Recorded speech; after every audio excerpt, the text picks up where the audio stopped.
Feng Wu's space ring contained all kinds of things. No one knew when she had put the craft paper bag in, but it came in handy now. Are these things gilded with gold? How can they be so expensive? The people of Heavenly Wind Continent had always valued martial arts. Anything related to magic or dochi could be sold at a high price. On the other hand, food could not be sold at a high price. Even in the most luxurious restaurant in the continent, a meal would only cost a few hundred gold coins. However, Feng Wu only sold some snacks that could be bought anywhere on the street for 100 gold coins. In their eyes, this price was a little too high. If you think it's too expensive, you don't have to buy it. Feng Wu looked calmly at the sun hanging high in the sky and said, I'll buy it. Chukri was only surprised by the price. He did not say that he would not buy it. If he did not buy it, even if they wanted to buy it for 500 gold coins, no one would be willing to sell it to them. Why wouldn't we buy it? This brat is not making a fuss over nothing. He came to Feng Wu to collect money. This is mine. This is mine. Here's the money. I'll take one too. Soon, these fellows each took away a big bag of food. In front of Feng Wu was a pile of gold coins. Feng Wu looked at the pile of gold coins and smiled. She could easily tell that she was in a good mood. He patted the girl's head and did not ask much about the sudden appearance of Eggface. He only thought that it was an opportunity that Feng Wu obtained in the sea god's tomb. Although Feng Wu's food was a little expensive, everyone still bought it. Even May, Irene, and Elena each bought a big bag of food and stored it in their own spatial items. With food, these fellows who had been hungry for a long time naturally had to eat a big meal. Each of them took out the amount they wanted and ate in big mouthfuls. As they ate, they chatted. These people were all sent here after passing the first emperor's tomb. Although they had already passed the first emperor's tomb, they did not understand the situation of the sea god's tomb. They thought that it was a normal trial.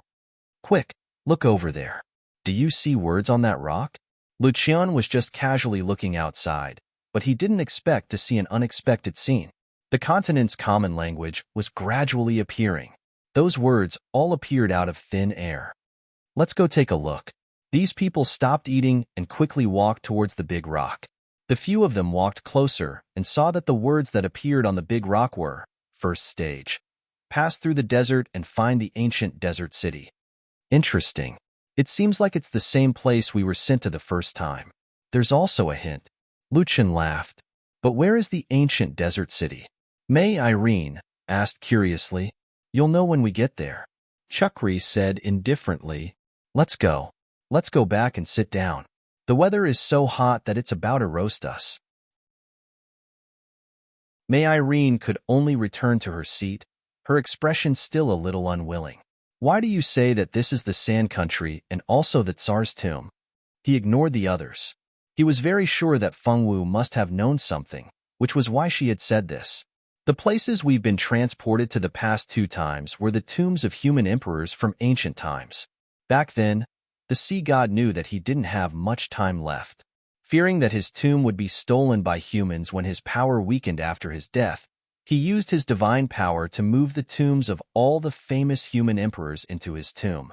Meanwhile, the sea god's own tomb was surrounded by the tombs of these emperors. It's very difficult to find it, so you can only rely on luck. And this isn't the most troublesome thing. In order to ensure that his tomb would never be stolen, the sea god sealed the souls of those ancient emperors and those who were buried with him. Those sealed souls would be tortured by their souls every day. When those souls were injured, they would produce a strong, murderous aura. That murderous aura became the strongest defense in the sea god's tomb. Feng Wu told Ming-Shi everything that she had heard from Bao Bao. Although there were still a few fellows who were eavesdropping, she couldn't be bothered. She only wanted Senior Ming-Shi to know the truth. This is unbelievable.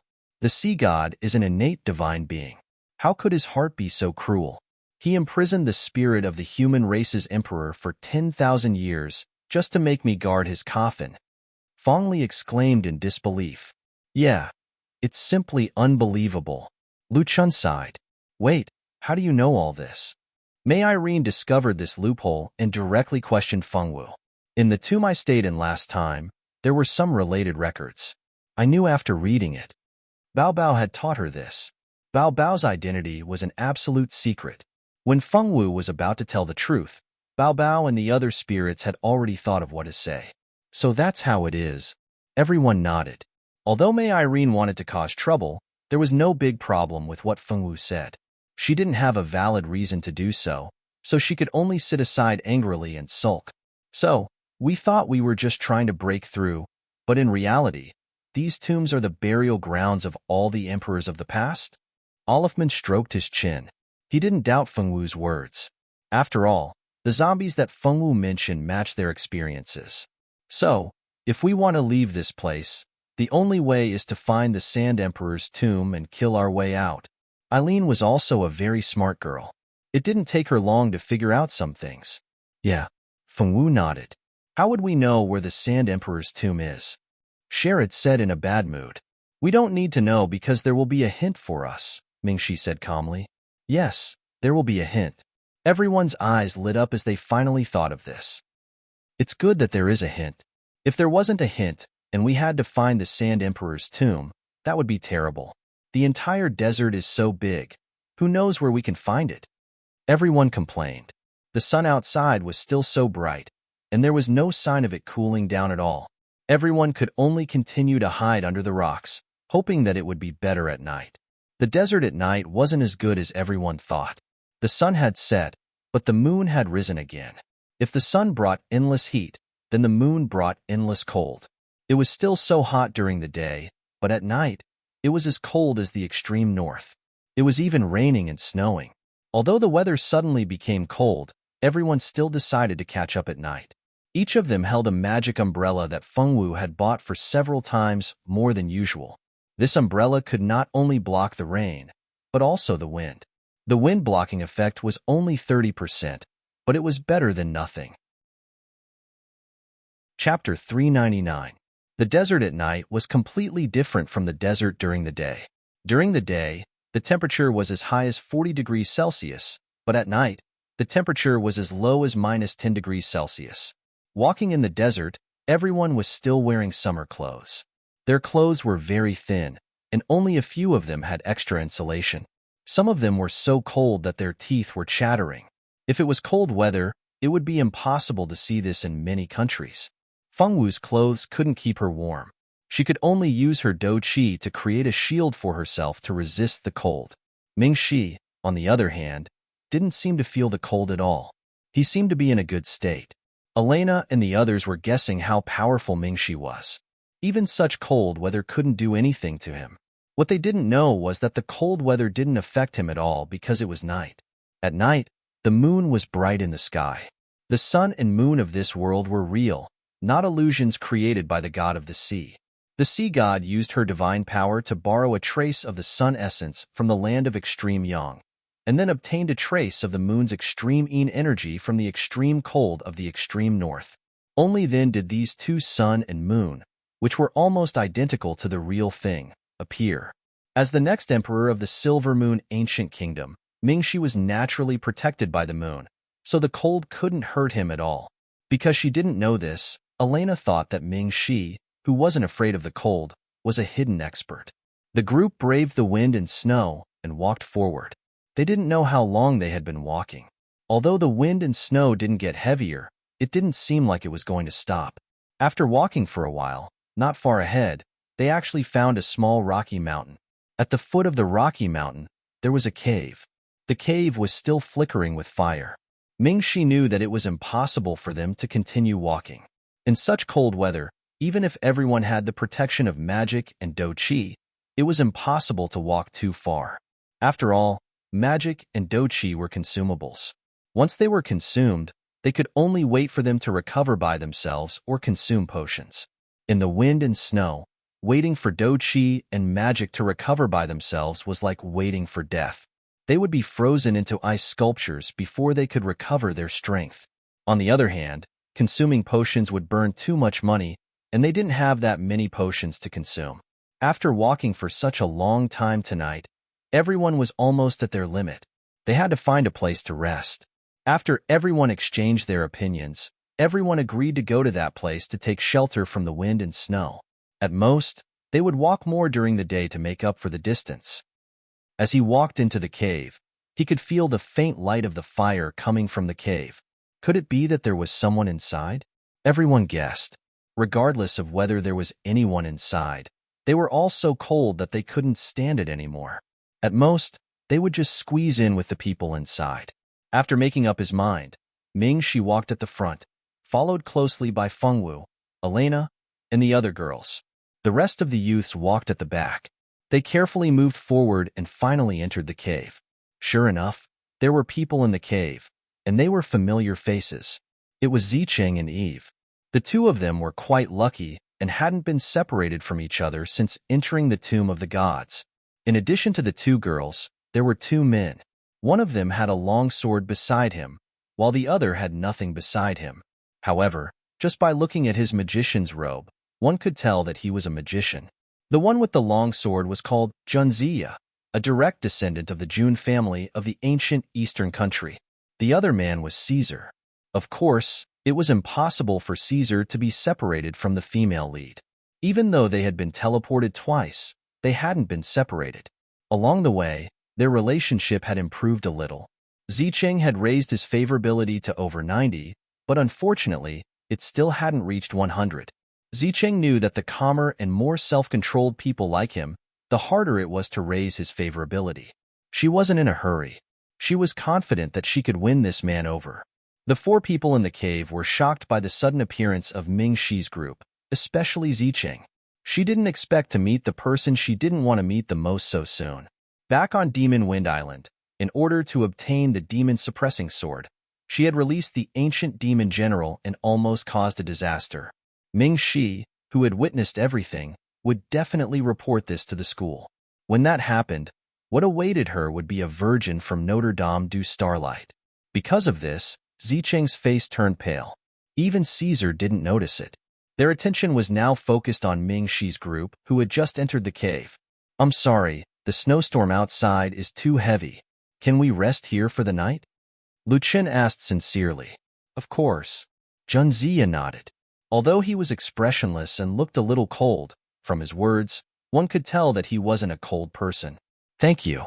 Lu Chen represented everyone and thanked Junziya. Junziya nodded nonchalantly and didn't look at them anymore. Ming-Shi led Lu Chen and the rest to build a fire to warm themselves. Fortunately, everyone had brought along quite a few magical items to start a fire in the wild. After walking for a while, Lu Chen and the rest were tired and thirsty. The moment they sat down, they took out the food they had bought from Fengwu. Ignoring the fact that there were outsiders around, they started eating in big mouthfuls. "Senior Ming-Shi, I didn't expect to see you here." Eve looked at Ming-Shi in surprise. Eve had learned her lesson this time. She didn't rush up to Fengwu and bark at her. Instead, she started to ignore Fengwu. Ming-Shi replied with a faint smile. Those who knew him well would know that this was just Ming-Shi's habitual smile. His smile didn't reach his eyes. Eve clearly didn't know. Because of Ming-Shi's reply, she gave Fengwu a provocative look. She knew that Fengwu was interested in Ming-Shi. If she could steal Senior Ming-Shi's heart, wouldn't Fengwu cry herself to death? The more Eve thought about it, the more she felt that this method was feasible. Eve's gaze towards Ming-Shi softened, with a hint of girlish shyness. Eve wanted to attract Ming-Shi's attention, but of course, it wasn't just to take revenge on Fengwu. Seeing her in pain was only one of the reasons. More importantly, she herself felt that Ming-Shi was an extremely outstanding man. Although she didn't know what his family background was like, from his aura, he was definitely from a noble family. His status was quite compatible with hers. In this way, she could attack Fengwu and get a peerless handsome man. How could Eve not be interested? She could already see the boys and girls in school who admired Ming-Shi looking at her with envy and jealousy. If Ming-Shi knew what she was thinking, he would definitely tell her that she was thinking too much. Chapter 400. She didn't know where this girl's confidence came from. She thought that as long as she hooked up with Ming-Shi, he would kneel under her skirt as if he had never seen a woman before. Zicheng was originally worried that Ming-Shi would say something. If others knew what she had done, it would definitely damage her reputation. She couldn't bear to see her good reputation being damaged in the slightest. She didn't expect that what she was worried about didn't happen. Whether it was Ming-Shi or Fengwu, Neither of them said a word about what she had done on Bewitching Wind Island. They didn't even take the initiative to talk to her. This made Ziqing sigh in relief. At the same time, she was somewhat displeased. She wondered if the two of them were secretly looking down on her. If she had known that she would be discovered by Ming Shi and the others, she wouldn't have touched the demon-suppressing sword. Compared to the demon-suppressing sword, her good reputation, which could bring her countless favorability points, was the thing she should cherish the most. Senior, this is a sandwich made by Little Chung. It's delicious. I'll treat you to it. In order to hook up with Ming Shi, Eve eagerly took out the sandwich Ziqing gave her. She wanted to increase her favorability with Ming Shi. Unfortunately, Ming Shi didn't accept her kindness. No need, Junior Eve. I have food here. Food in the desert is precious. Junior should properly store this food. Although Ming Shi didn't want to accept Eve's kindness, his words were still beautiful. He didn't let Eve feel his displeasure. She thought that Ming Shi was really worried about her and was afraid that she didn't have enough food. Eve, who thought that she was being treated differently, was delighted. She shyly said that she still had a lot of food. If Ming Shi didn't have enough food on him, she could give some to Ming Shi. Ming Shi still refused. Of course, he refused in a very graceful manner. No one would think that he didn't like Eve. Senior Ming Shi, I still have a lot of food here. If you don't have enough, I can share some with you. Ziqing saw that Ming Shi had learned to criticize her in front of so many people. She didn't hide from Ming Shi anymore and spoke openly. It was just that she didn't greet Ming Shi right from the start, which caused some people to have some guesses in their hearts. They probably guessed that the relationship between the two wasn't very good. Of course, no one said these words out loud. No need. I have enough food on me. Ming Shi's expression was indifferent. His polite smile didn't change at all. No one could guess what he was thinking. Ziqing was a little disappointed that Ming Shi didn't accept her kindness. Fortunately, she wasn't a pestering person. If Ming Shi didn't accept, she wouldn't keep pestering him to accept her kindness. Little Chung, is this your senior? Caesar noticed Ming Shi as soon as he entered the cave. Ming Shi's appearance was definitely not something that could be ignored. Although the people in this world valued strength more, who could say that appearance wasn't important? He was guessing which family's young master such a peerlessly handsome man was from, or which royal family's descendant. He didn't expect that this person was actually Ziqing and Eve's senior. This is our Notre Dame du Starlight's fifth-year chief, Ming Shi. Ziqing introduced her. Senior Ming Shi, this is my friend, Caesar. As for Caesar's true identity, she didn't say much. Ming Shi still gave face to Ziqing and greeted Caesar in a friendly manner. The two of them didn't chat much and just sat down to rest. On the other hand, Elena and the others chatted with Ziqing and the others. From Ziqing, they learned quite a lot about Ming Shi. Of course, Ziqing also learned their names and how they met Ming Shi. He even told them about the secrets of the tomb of the god of sin that he learned from Fengwu. Elena and the others weren't fools.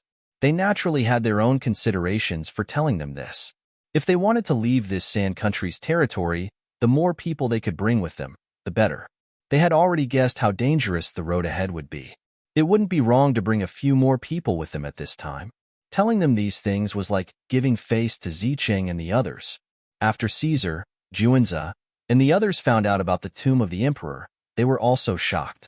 They didn't think that the truth would be like this. They didn't think that this group of people would lie to them, because there was no need to. After knowing the secrets of the tomb of the emperor, Caesar and the others felt a little heavy. The development of the situation had exceeded their expectations.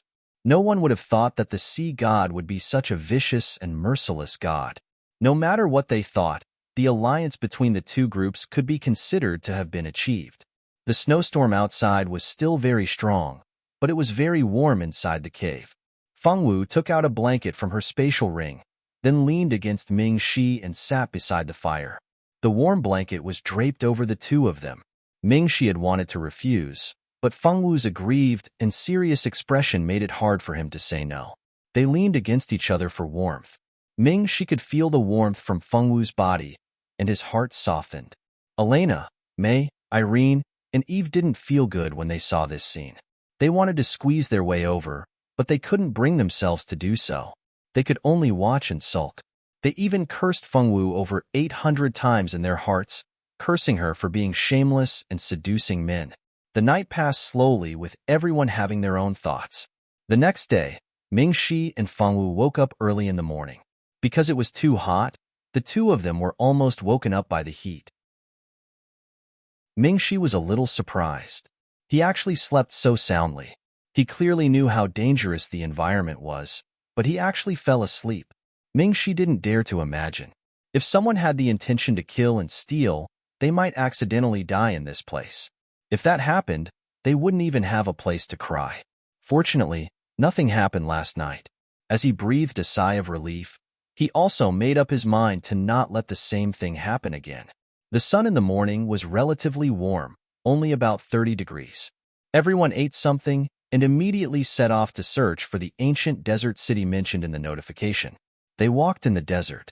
Fortunately, there were many smart people in this team, and they didn't go in the wrong direction. Following this direction, it shouldn't be a problem to find the ancient desert city. After walking in this endless desert for nearly 10 days, they still didn't see a building similar to a city. Although they found some oases, they were surrounded by evil spirits and were full of danger. Under Fengwu's suggestion, everyone didn't go near them. Fuck, how many days has it been? We still haven't found that damn ancient desert city. Where is it? We still can't find it after so long. Chapter 401. That's right. We don't have anything to eat anymore. If we can't find anything, we'll starve to death. This was a temporary team of about 7 people. They were all people who were teleported into the desert dungeon. Because they were on the same route, they formed a temporary alliance to search for the so-called ancient desert city together. There was not much food left for the 7 of them. After days of running around and the danger of food, these people looked a little haggard. Stop talking. There are people coming over there. Let's go and ask if they have anything to eat. If they do, we'll buy some first. Someone said excitedly when he saw people approaching from afar. Stop joking. Buy food. Do you think someone would be so stupid as to sell the food that they rely on to survive in the desert? I think it would be better for us to rob them directly. The 7 of us are all experts. There are also several women in their group who look weak at first glance. It won't be easy to rob them. This person sneered and said his thoughts aloud. These people thought about it and agreed. If there were real things, the possibility of them selling it to them was almost zero. Instead of wasting time talking about buying food, it was better to rob them. Therefore, this group of 7 men planned their first robbery since they worked together. Who would have thought that what they wanted to rob was not some amazing magical equipment, nor was it some divine weapon. It was just the most ordinary food. Mingxi and the others did not know that they had become fat sheep in the eyes of some people. Recently, although Mingxi and the others did not find any clues about the ancient desert city, they were not worried about food. This was because in their team, whether it was Fengwu or Zicheng, they were used to carrying a lot of food with them. Zicheng was in the food business, so it was not strange that he had so much food in his storage space. Fengwu was used to being fed by others because she was a foodie. She had more food than Zicheng. Just like that, the group that didn't have to worry about food met the group of 7 that was constantly worrying about whether they would starve to death.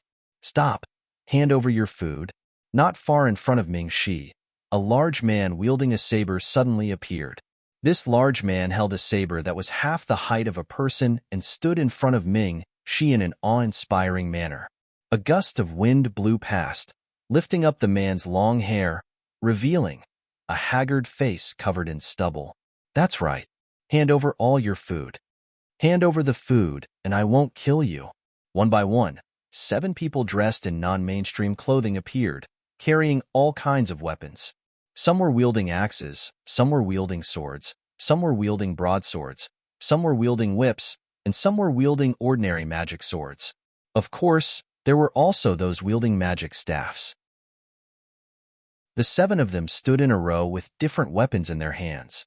Their stomachs growled from time to time, coupled with the sour smell that came from the fact that they hadn't bathed for a few days, their manly oily hair, and their completely shapeless clothes that seemed to be from the beggar clan. No matter how one looked at them, they didn't look like normal people. Mingxi and the others were speechless. Were these guys sent by monkeys to make fun of him? Who are you trying to rob when you're so hungry that you can't even walk? Although Elena sympathized with these guys, she didn't want to share her food with them. This was the desert. Without food, one would starve to death sooner or later. She didn't want to starve to death. There were quite a few people who had the same idea as her. No one said anything. No one wanted to help a bunch of idiots who they didn't know well at this time. 100 gold coins for a bag of food and 200 gold coins for a bag of water. If you want it, then trade. Just as Elena was thinking about how she couldn't give her food to these guys, the Fengwu girl stood up. Seeing these hungry guys and not sensing any killing intent from them, the Fengwu girl decided to sell them some food. Of course, the price was 100 times higher than outside. Okay, we'll buy it. We have money. The 7 idiots were so excited that they threw away their weapons. God knew that each of them only had 1 biscuit left. This was the food that was distributed to everyone at the beginning.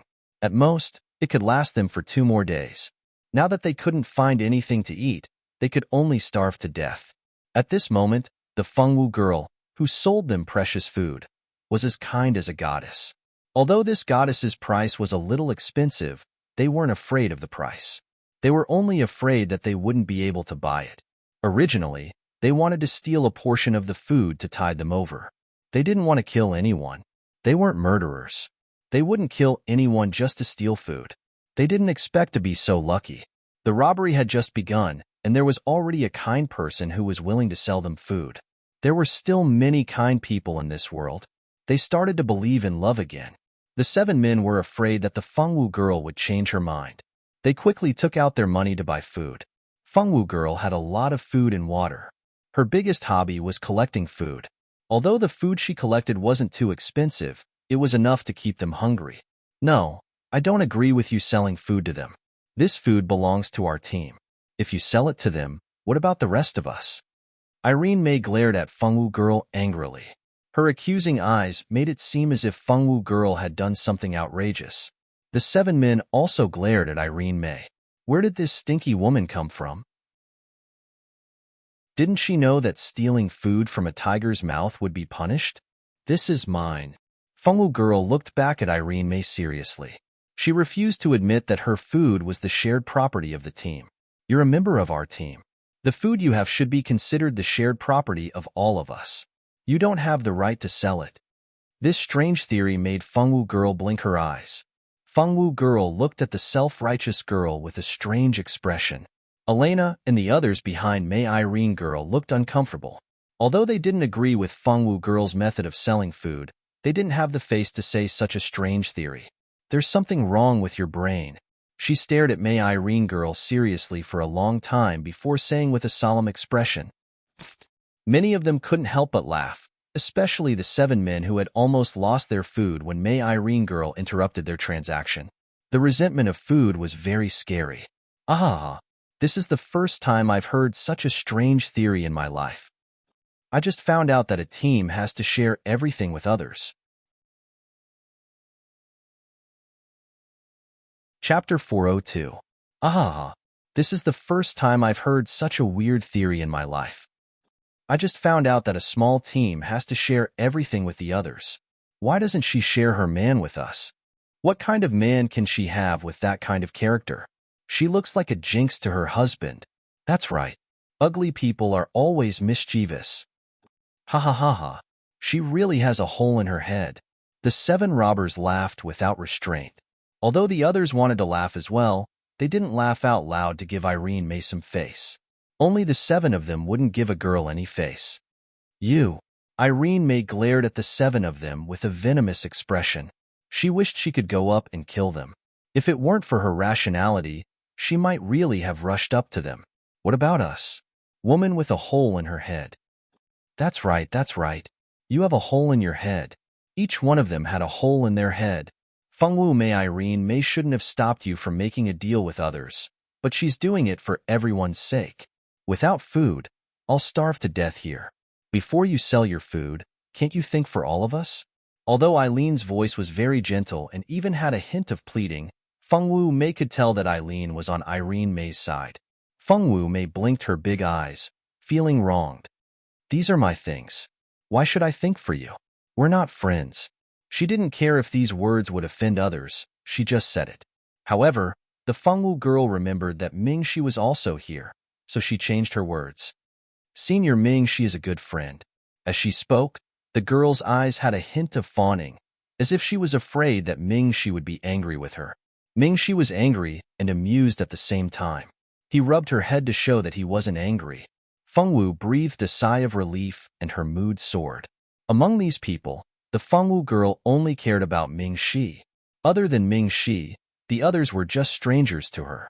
Oh, and Ziqing and Eve weren't strangers to her, but they were just ordinary classmates who were slightly better than strangers.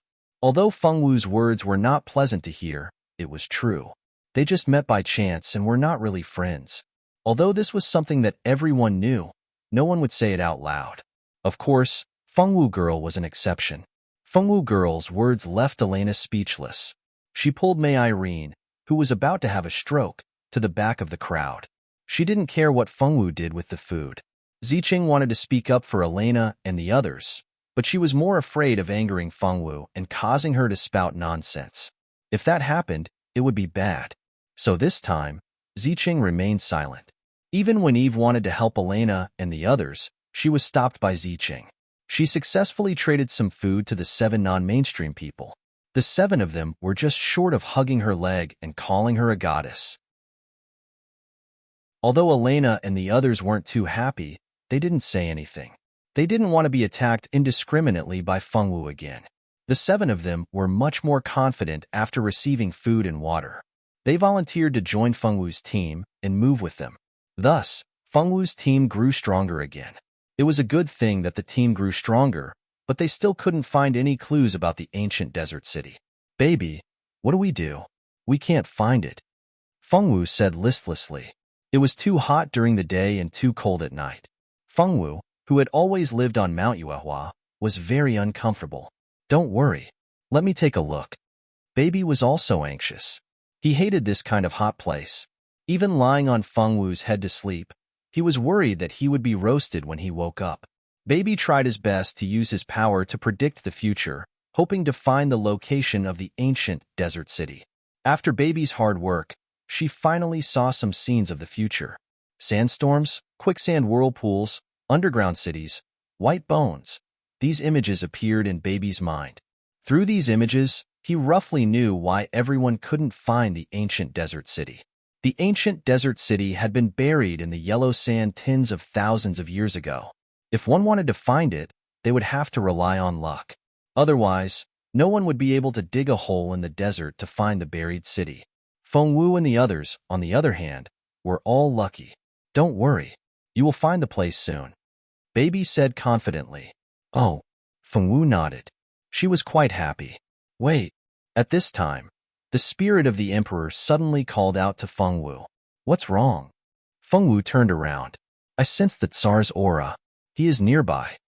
The spirit of the emperor could sense each other. They didn't sense the spirit of the emperor, but the emperor's aura. Only the emperor's aura would have the emperor's aura. Where is he? Fengwu asked. Baby was amazing. He was so accurate. He found it immediately. Baby. No, this has nothing to do with me. The spirit of the emperor pointed in a direction, but it wasn't the direction they were going. Fengwu, of course, believed in the spirit of the emperor. She immediately walked over and pulled Mingxi's clothes. The direction is wrong. We should go this way. Fengwu pointed with a serious face. This way? Mingxi was a little surprised. This was the first time Fengwu pointed out a direction. In the past, when everyone discussed the direction, she didn't participate. Could it be that Fengwu found something? Mingxi, of course, believed in Fengwu. In his opinion, Fengwu could always bring about miracles. She was a girl who could bring about miracles. Okay. Fengwu nodded. Let's go this way. Mingxi thought for 2 seconds and directly announced the change of direction. Wait, Senior Mingxi. Why do we have to listen to Fengwu?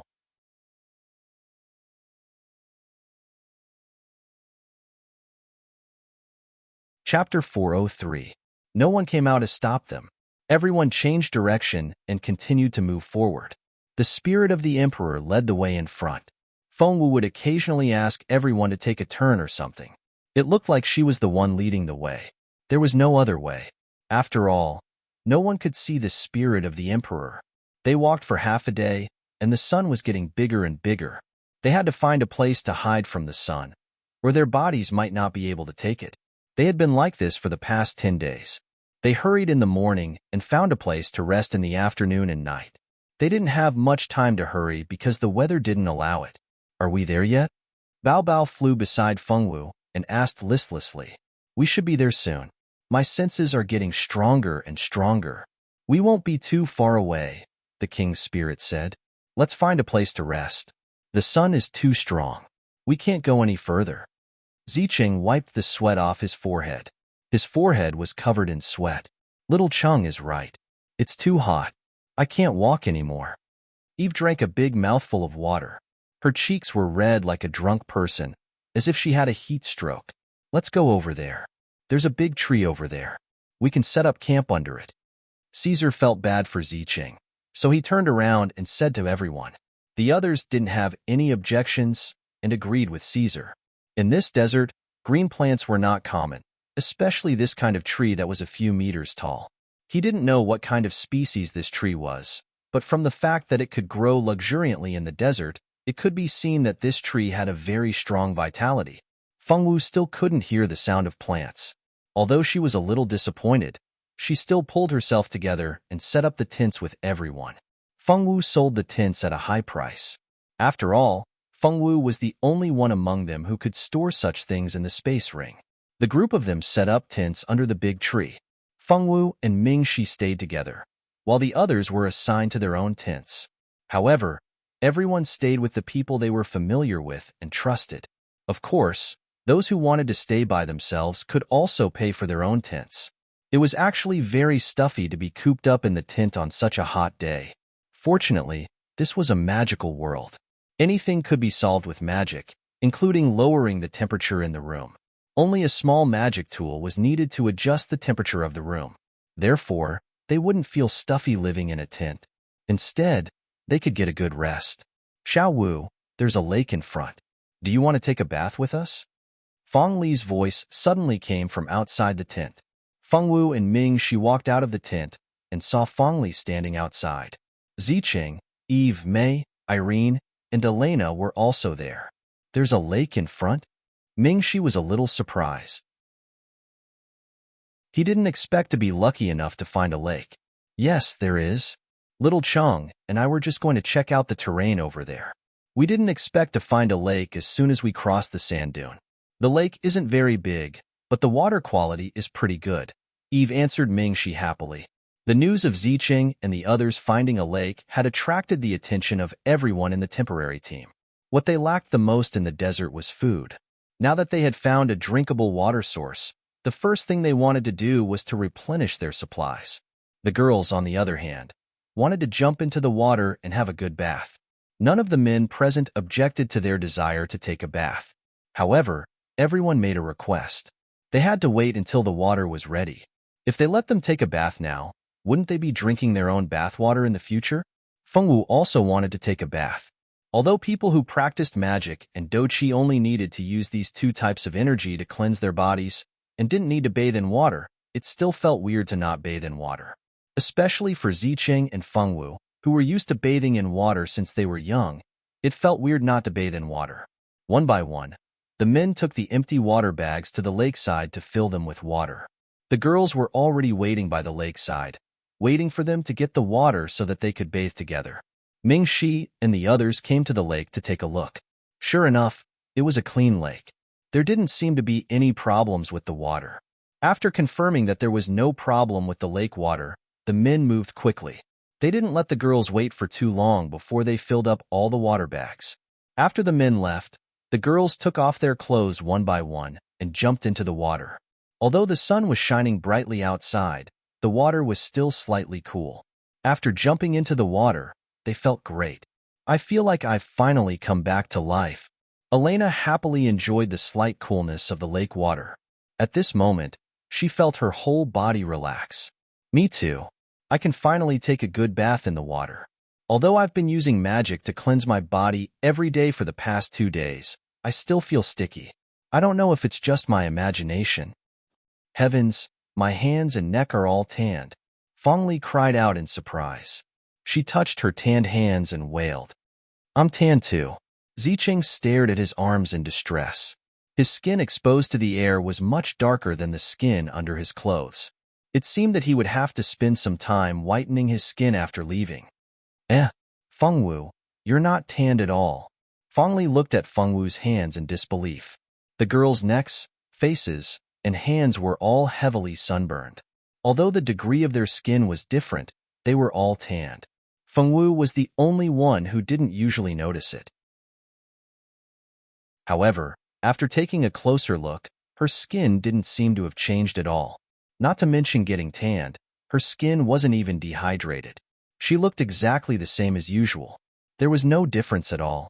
This was a perfect way to attract hatred. As a result, Fengwu immediately became the target of an interrogation. Everyone was very interested in the secrets of how she took care of her skin. There was no woman in the world who wasn't afraid of being old and ugly. No matter how strong a woman was, they were all interested in the secrets of beauty. Tell us, how did you take care of your skin? How did you take care of your skin so well? You didn't get tanned at all. Fengli usually didn't have any major conflicts with Fengwu. Unlike Eve, Mei, and Irene, she didn't find it difficult to ask directly. The two of them often caused trouble for Fengwu. Now that they were asked to ask Fengwu about her secret skincare, they knew without asking that Fengwu definitely wouldn't tell them. Fengwu, tell us about it. We're all very interested. Zicheng held Fengwu's hand and said with a natural smile. Fengwu blinked. What skincare? The Fengwu girls seriously lacked common knowledge when it came to things that girls knew. Chapter 404. What is maintenance? Can it be eaten? Stop pretending. If you don't want to say it, then don't say it. It's just a secret maintenance recipe. What's so great about it? Eve saw that Fengwu did not give Zicheng any face at all. Zicheng had condescended to ask her, and she still dared to pretend that she did not understand. She was indeed a bitch. She was not even willing to share a single maintenance recipe. Eve was not the only one who was dissatisfied with Fengwu. Because of Ming Shi, Elena and Mei Irene were also hostile towards Fengwu. It was just that one of them did not show it, while the others showed it on their faces. That's right. Stop pretending. If you don't want to say it, then don't say it. It's as if someone wants to take your recipe for free. Mei Irene also looked at Fengwu with disdain, as if she was really a stingy and selfish woman. Mei Irene had never thought that she would take Fengwu's recipe for free. She did not plan to pay any price at all. All right, Mei Irene. Fengwu is probably not saying it because this recipe is related to her family's business. Let's not force Fengwu. How about this?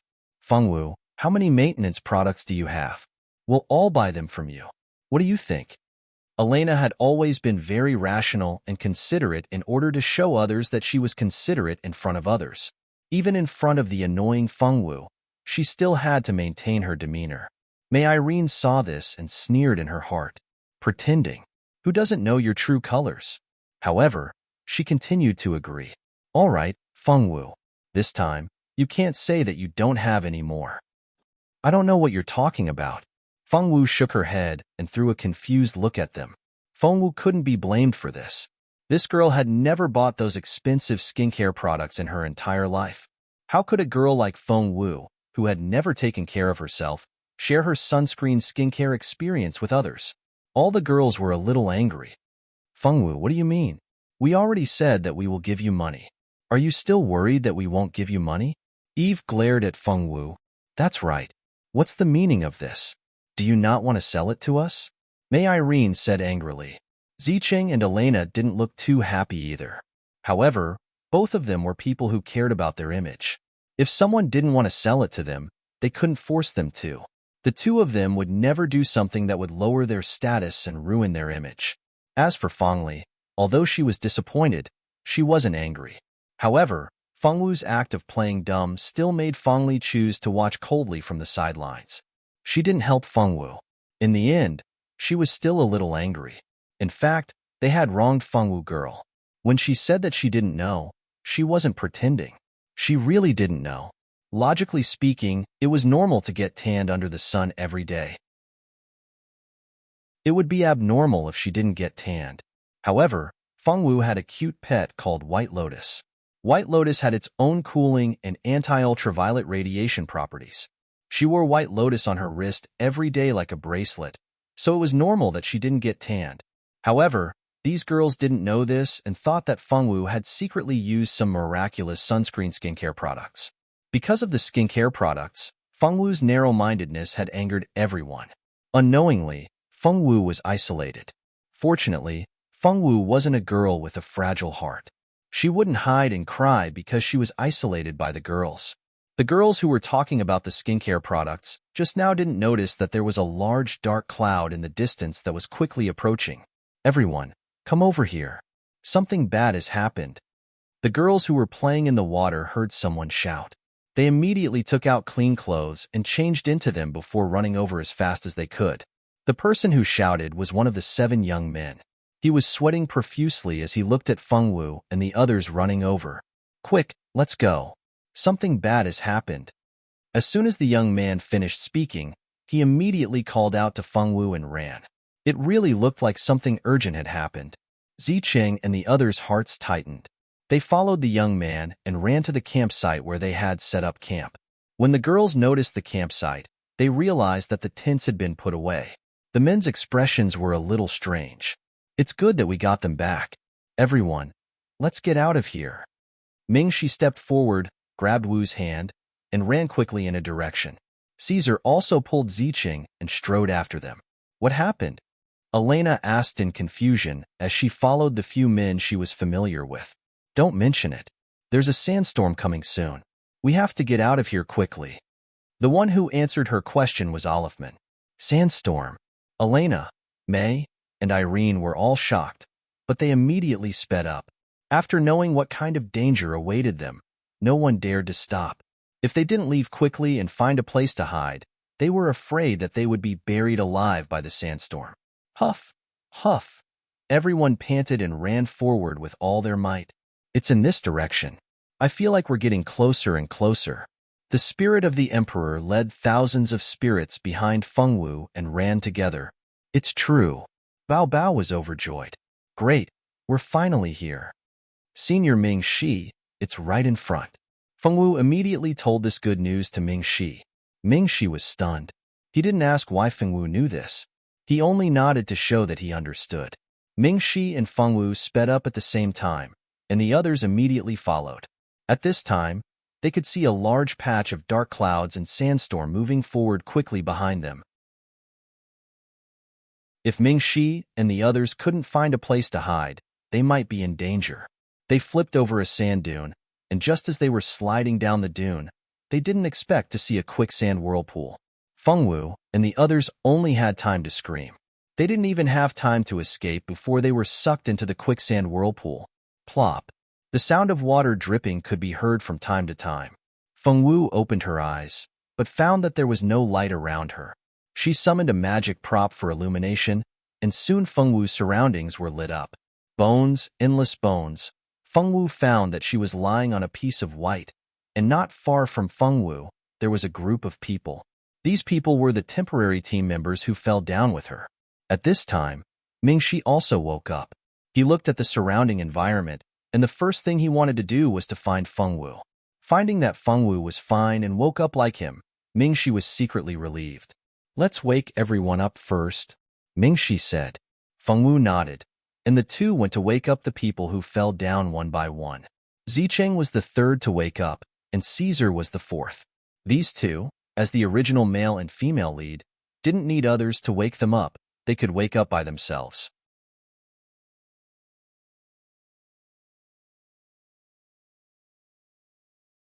Bao Bao wouldn't think that this was a good place just because there wasn't any killing intent. On the contrary, the lack of killing intent was the biggest problem. The danger level of this Sand Emperor's tomb was definitely higher than the first tomb Fengwu had gone to. Senior Mingxi, what are you looking at? Eve was very scared at first. She inadvertently turned her head and glanced over, only to see Mingxi squatting down to look at the bones. Her heart skipped a beat, and she couldn't help but ask, Ming-Shi looked up at her and replied calmly, I'm observing their cause of death. These people died very strangely. Strangely? Ming-Shi, did you discover something? Juanza also leaned over curiously. Most of the men leaned over to see what Ming-Shi had discovered. The girls were still a little scared. Other than Fengwu, Zicheng, and Fengli, no other girls dared to lean over. Look at these bones. Do you see anything wrong with these bones? Ming-Shi asked without turning his head. Problem? Juanza also grabbed a bone to take a look. There was nothing wrong. He looked at the bones again, from head to toe. Gradually, he realized that something was wrong. These bones don't have any scars. This way of death is too strange. Juanza also looked at the bones with a grave expression. What? No scars. Then how did they die? Did they all die from the plague? No, they might have been poisoned. The group started to make guesses about how these bones died. But no matter how they guessed, they didn't know if they were right. Let's leave this place first. There's a city gate in front. Let's go in first.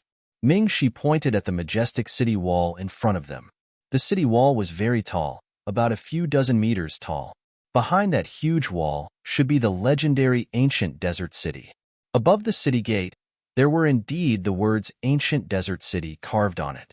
No one had any objections to entering the ancient desert city. They all walked forward. They all knew that if they wanted to leave, they would have to enter the ancient desert city to find clues.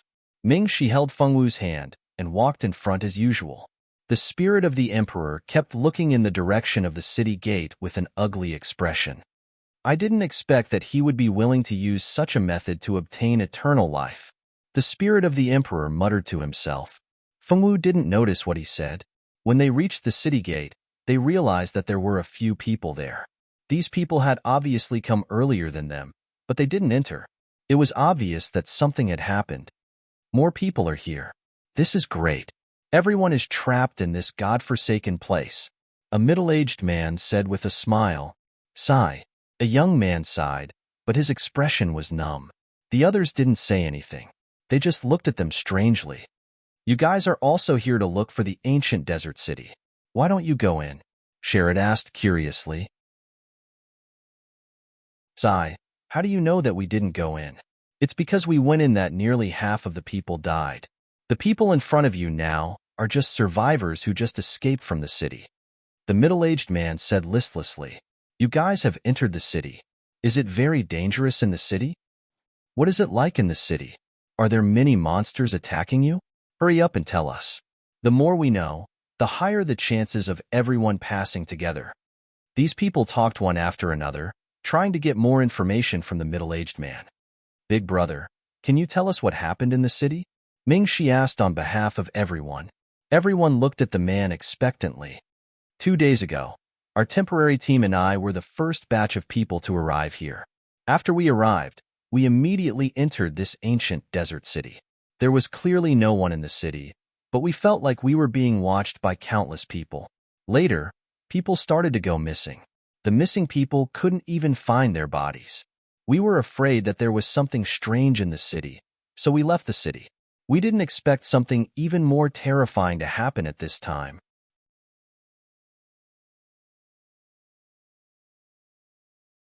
Chapter 406. Although this person explained, Ming-Shi and the others finally understood what had happened. Just 2 days ago, the middle-aged man and the others came to the ancient desert city. Although they felt that this place was not a good place, in order to pass the second test, they had to enter the city. There were only a bunch of buildings in the city, and these buildings were very well preserved. There was no dust in the city at all. It did not look like a city that had disappeared for 10,000 years. The middle-aged man and the others split up in the city to find a way to leave, but something strange happened. Some of them began to disappear. Not only could they not find the bodies of the missing people, but they also could not find any traces of fighting. The disappearance of those people was very strange. There were no clues at all. The middle-aged man and the others didn't dare to split up. The group gathered together, but they still felt that their movements were being watched. As experts with considerable strength in the outside world, they actually couldn't find out where the person who was watching them was. To ensure everyone's safety, the group retreated from the city gate. After leaving the city, the feeling of being watched finally disappeared. Just as they breathed a sigh of relief, something even more unbelievable happened. Outside the city, in the open space where the bones were piled up like a mountain, a red light suddenly appeared. With the appearance of the red light, the bones underground seemed to come alive. Their bodies began to emit an endless murderous aura. If one could hear the sound of fighting on the battlefield, the messy human bones began to condense into complete white bones. These skeletons were all holding swords and sabers. Their pupil-less eyes emitted 2 rays of red light. Under the horrified gazes of the people, all the skeletons unhesitatingly rushed towards the people standing outside the city gate with their weapons. The middle-aged men were shocked and panicked. There were so many white bones that they could not deal with. The middle-aged man and the others had no choice but to return to the ancient desert city. The moment they returned, the feeling of being watched appeared again. Some people began to disappear. Some people had clearly seen people next to them a second ago, but in the blink of an eye, they were gone. No one knew how they disappeared. They had no choice. When they could not stay in the city, they had to leave again. Fortunately, these white bones would only change when the red light appeared. Usually, they were just ordinary white bones. After 2 days, the group of middle-aged men went from 12 people to 6 people. In just 2 days, this group of men was about to have a mental breakdown. Red light? Did you see what was emitting that light? Ming-Shi felt that the red lights were not simple, but he could not figure out what they were. He hoped that he could get some useful information from the middle-aged man. The middle-aged man shook his head. He didn't see much and didn't know where the red light came from. I remember that when the red light appeared, I vaguely saw a blood moon appear right above those white bones. A young man beside him said with uncertainty. Blood moon. Ming-Shi and the others stared at the man in disbelief. The blood moon was recorded in some books in Heavenly Wind Continent. The blood moon was not a real moon. It was just a moon-like object formed by a trace of the essence of the moon and a baleful aura. The blood moon would only appear in places with extreme yin-chi. Wherever the blood moon appeared, it would definitely be an extremely dangerous place. If one entered such a dangerous place, they would definitely die. Moreover, due to the existence of the blood moon, it was extremely easy for demonic creatures to breed in these places. Moreover, the level of the demonic creatures produced in the blood moon was not low. It was because they thought of this that they were so shocked when they heard the young man's words. Blood moon? Are you sure it's the blood moon? The middle-aged man grabbed the young man's clothes agitatedly, his expression extremely terrified. The young man nodded his head vigorously, confirming that he had not seen wrongly. Why didn't you say so earlier? The middle-aged man grabbed the young man's clothes in shock and anger. I just didn't want everyone to be more afraid. The young man complained for himself, feeling wronged. He just didn't want the already frightened birds to be more frightened. The middle-aged man let go dejectedly, knowing that the young man's words were reasonable. If they had let others know about the blood moon in that kind of situation, the survivors would have lost even more courage and hope to live. Not good. Red light. Suddenly, someone in the middle-aged man's group shouted in panic. The middle-aged man and others reacted very quickly. As soon as the man shouted, they opened the door and rushed in. Ming-Shi and others looked back. It was indeed the mysterious red light that the middle-aged man had said.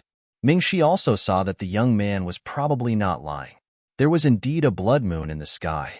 The blood moon would regularly release evil qi to control these bones. This was also the reason why Fengwu did not see any evil qi at all. Because the evil qi had been absorbed by the blood moon, of course, she could not see any evil qi. Let's go. Ming-Shi led everyone into the city. With the closing of the city gate, the bone soldiers who had climbed out of the pile of bones disappeared from everyone's eyes. Everyone leaned against the city gate and finally breathed a big sigh of relief. The people who were glad to have escaped a disaster did not find that from the moment they came in, Fengwu's eyes had changed.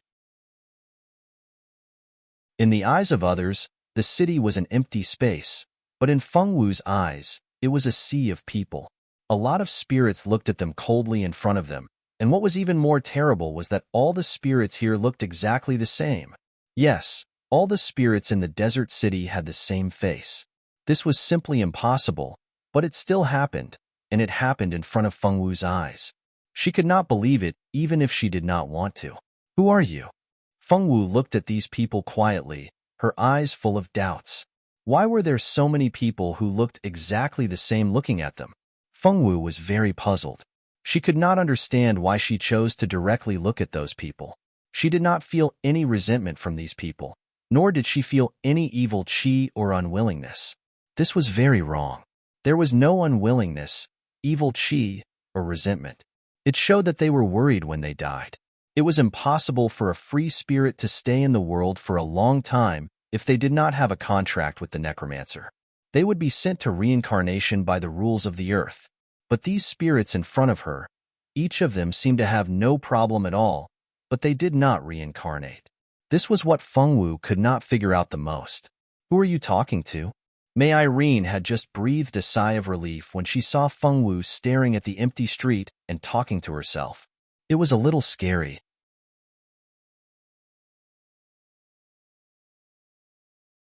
Chapter 407. Xiao Wu. Mingxi held Feng Wu's hand and looked ahead worriedly. There are so many people here, so many identical people. Feng Wu turned back and said seriously to Mingxi. While Feng Wu and Mingxi were talking, these identical spiritual bodies all had a ferocious look on their faces. Even the ferocious look on their faces was exactly the same. These strange spirits had no intention of answering Feng Wu's question and disappeared in the blink of an eye. You're saying there are evil spirits here? Under the crimson moon, it was simply too normal to breed evil spirits. This was also why Mingxi made such a guess. No, they're not evil spirits. They have nothing on them. Feng Wu shook her head and denied Mingxi's guess. They're not evil spirits. Mingxi wanted to ask Feng Wu what exactly those things were, but the place they were in now was a bit dangerous. It really wasn't a good place to ask. You're saying there are undead moving around here. Could it be that this is actually a ghost town?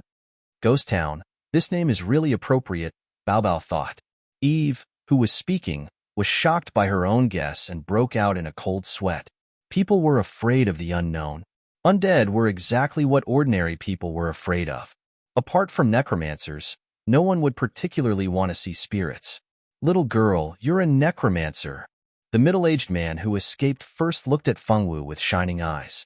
In their group, there were pharmacists, mages, and swordmasters, but there was no necromancer. The middle-aged man thought about how he felt that he was being watched as soon as he entered the city. He didn't doubt that Feng Wu had revealed the information. It turned out that they were being watched by a group of undead. No wonder every time they came in, they felt strange all over. No, I can just see some things. Feng Wu didn't lie. Although she had the qualifications to become a necromancer, she never thought of becoming one. She preferred swords. It's good that you can see. It's good that you can see. Can you tell us what you saw just now? The middle-aged man asked sincerely. Feng Wu didn't feel that there was anything to hide, so she told them what she saw just now. At this time, beside Feng Wu and behind the spirit of the emperor, the spirits began to gossip about what they had just discovered. It seems that the legend is true. I didn't expect the Tsar to be such a cruel person. That's why people say you can't judge a book by its cover. Tsar looks like a dog, but his actions are basically inhumane. For the sake of one person, everyone is implicated. This is too much. The Tsar is famous for being a pervert. He would do something like this. This is really something that he would do. These spirits started gossiping about the Tsar. What's going on? Do you know something? When Bao Bao flew over from Feng Wu's side, he happened to hear these spirits talking. He went over curiously. These spirits didn't hide anything and immediately told Bao Bao everything about the Tsar. Bao Bao pouted after hearing that. He didn't approve or disapprove of the Tsar's character. I originally thought that the books were just stories made up by others. I didn't expect it to be true. Mingxi took a deep breath and said, Do you know something about Mingxi? Juanza also looked at Mingxi. Other than Juanza, everyone also looked in Mingxi's direction, hoping that he could explain. Mingxi coughed lightly. If I didn't guess wrongly, those spirits that Xiao Wu saw should be citizens of the Sand Country, Mingxi said. So the people of the Sand Country all look exactly the same? This was too unbelievable. In a world, it wasn't easy to find two people who had the same height, weight, and disposition. Moreover, everyone in the Sand Country looked the same, had the same expression, the same actions, and the same disposition. If they were told that they were born this way, no matter what, they wouldn't believe it. Of course, that's impossible. The reason why they turned out this way was because of a legend. Mingxi then shared some of the things he knew. 10,000 years ago, before the Sand Country was unified, most of the people living in this desert were ordinary humans. Bandits ran rampant in the desert, and the people living in the desert were often in dire straits. One day, a person from the demon realm came to this desert for some reason. That person from the demon realm was just a small soldier in the demon realm, but he was an existence that these people couldn't surpass. His arrival made the lives of the people here even harder. Not only did the demon realm request these people to offer good wine as a tribute, but they also wanted to offer beauties. Therefore, the people back then had no choice but to offer up the food that they didn't have much to begin with as a tribute. They also offered up the most beautiful women in the vicinity. The demon realm was brutal by nature and would kill humans at the drop of a hat. The people were filled with resentment, but they were unable to go against this demon realm. Later on, one of the beauties offered as a tribute got pregnant. After being pregnant for 10 months, this woman's life force was sucked dry by the baby in her womb. She then broke out of her womb and came to this world. Originally, with that demon realm member around, these humans didn't dare to hurt that child. It was a pity that the demon realm member was killed by an expert who passed by one day. That expert only killed the demon realm member and didn't care about that half-human, half-demon child. That child was adopted by the elder brother of the dead woman. That man didn't think that he wanted to take good care of the child as he grew up. You'd be sorely mistaken if you thought that way. The man only wanted to torture this child, making him pay the price for the death of his younger sister whom he loved dearly. This price should have been paid by that demon realm member. However, since the demon realm member had died, the man naturally wanted to take revenge on the demon realm's descendant. From then on, the man began to abuse that child every day. The child, who didn't know anything, was abused until he was covered in wounds. However, no one was willing to provide help to this child. The people in the vicinity looked at the child as if they were looking at a dirty object, an object that was used for them to take revenge on. The child began to hate everyone. Of course, the person he hated the most was still the man who he should have called uncle. The boy grew up. He had demon realm blood in his body. After awakening his bloodline, his cultivation improved by leaps and bounds. Finally, the boy defeated the uncle who had adopted him and killed him in an extremely cruel way. As for those who didn't lend him a helping hand, they were cursed by the power of the demon realm and would forever take on the appearance of his uncle. These people would have to face this face every day just like him and would never be able to regain their original appearance.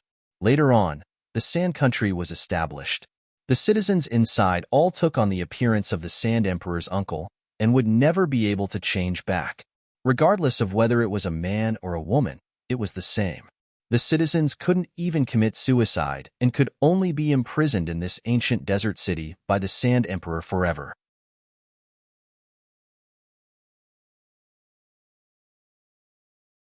Chapter 408. Those who were imprisoned became the targets of the Tsar. Every time the Tsar was in a bad mood, he would randomly pick a person who had the same terrifying face as his uncle to vent his anger on. He would torture that person in all sorts of ways, and after he was tortured to death, he would call another person in to continue torturing him until he was completely frustrated. This was the Tsar's favorite game. Regarding this game, the people who supported the Tsar at that time jokingly called it the Tsar's game. After hearing what Mingxi said, everyone had different expressions. For a moment, no one knew what they were thinking. So, the Tsar is actually a half-human, half-demon. May Irene said softly. Exactly the same face. This Tsar is indeed a half-demon, half-human. He's a ruthless person. Lucian did not have much of an impression of the Tsar. In the past, he did not even know who the Tsar was. However, during these few days, he had learned a lot about the Tsar. As his understanding deepened, he did not have a good impression of the Tsar at all. The people here are also pitiful to have met such a master, Eve said calmly. Could it be that the reason why those people who came in first disappeared was because of them? Caesar could not help but guess. He was a person with a firm mind. No matter how sympathetic the people of the Sand Country were, he would not feel anything special. That's very possible, Juanza agreed. Everyone, be careful. The city is filled with the spirits of the dead people of the Sand Country. No one knows what they can do, Chukri said. That's right. Everyone, be careful. So it's all because of those spirits of the dead. So many people have disappeared. I wonder if those people have already been killed. The middle-aged man sighed. His expression was that of realization. Knowing that they were surrounded by dead spirits of the dead, everyone felt a little uncomfortable. Their every move was under the eyes of these spirits of the dead. No one would feel comfortable. Let's go in and take a look. If we want to leave this place, we still have to find a way out, Zicheng said. Everyone nodded and agreed with Zicheng's idea. The group walked on the street, but there was no one on the street. The city was dead silent. If they didn't know in advance that there were many undead in the city, no one would have thought that there would be other things here. Xiao Wu, since you can see the undead, can you communicate with them? Maybe they will know where the exit is. Zicheng turned around and looked at Feng Wu. Zicheng's words reminded everyone that Feng Wu's ability to communicate with the undead was indeed very useful in this place. If used well, it could save them a lot of effort. I'll try. Feng Wu didn't refuse and agreed without thinking. She walked in a certain direction and said a few words to the air. In less than 2 minutes, she came back. How is it? What did those people say? Did they promise to take us to find the exit? Feng Wu shook her head. They ignored me, and they were very strange. They didn't talk at all. It was also the first time that Feng Wu had encountered such undead that she couldn't communicate with at all. Everyone was very disappointed with this answer, but they also knew that they couldn't blame her for this matter. They all expressed their understanding and told her not to take it to heart. The ancient desert city was very big. They walked all the way, but they didn't encounter the kind of people that the middle-aged man said would suddenly disappear. However, everyone didn't dare to be careless. They didn't stay in the houses in the city. Their only goal was the palace. Everyone felt that if there was a way out, then the way out must be in the palace. The palace was the largest and most luxurious building in the city. Feng Wu and her party passed through the unguarded gate and directly entered the building that represented the supreme imperial power in the city. The palace was built very large, and the scenery inside was very beautiful. The garden was very beautiful, and the flowers were very rare in the desert.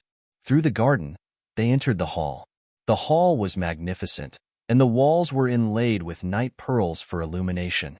In the center of the hall was a throne inlaid with gems. Just taking this throne out and selling it was enough for ordinary people to spend for several lifetimes. Although the throne was very attractive, no one touched it or had the idea of moving it away. This place was not a good place. Any small mistake could cause a big crisis. No one was a fool who would touch the throne that symbolized imperial power at this time. Let's split up and see if we can find any clues, Mingxi said. The palace was too big. If so many of them walked together, it would be bad for them to find a way out. It was better to look for it separately. That's good. Let's meet in the hall in half an hour. Caesar nodded in agreement. Out of confidence in his own strength, he was not afraid of the danger that they might encounter if they acted separately. The others did not have any objections. Everyone formed their own teams and then divided the area that they needed to look for, and then set off to find a way out. Feng Wu, of course, was still with Mingxi. Mingxi was not at ease letting Feng Wu form a team alone. This girl was too naive. He was afraid that she would be cheated and help others count the money. This man is not bad. Xiao Wu's taste is not bad. Mingxi's appearance was still very good for him. Some of the little maids liked this kind of good-looking man very much. The spirits of these maids drooled all the way to Mingxi. Fortunately, Mingxi did not know. Otherwise, who knew how angry he would be? Half an hour later, everyone gathered back. There was no suspected teleportation point in the entire palace. Lu Chun and Feng Li were lucky. They found a notebook in a little maid's room. Some things were recorded in this notebook. Everyone gathered together and listened to Lu Qian read out the things that the little maid had recorded, hoping to find some clues to leave. Today, my appearance changed again. My face is becoming more and more like the people here. I don't know how long I can stay awake. Perhaps it won't be long before I become like the others. I will no longer remember who I am and become exactly like the others. More people have entered this city. They will gradually become the same as me. Looking at them desperately trying to escape. It really is like looking at myself when I first came to this place. It's useless. No one can leave this place, not even if they die. Today, I heard big news. Our king has been killed. Will this be a relief for us? Without the king's curse, will we be able to return to how we were before? The king is really dead. Everyone will become sacrifices to be buried with him. I don't want to die. I don't want to die.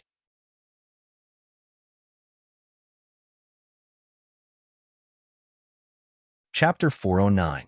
The diary only reached this far, and it only recorded a few days of information. It could be seen that the person who recorded these things had not been in the palace for a long time, so she could only write down these things. From these words, they could infer one thing, and that was that the people who came to this country would become like the uncle that the others hated the most.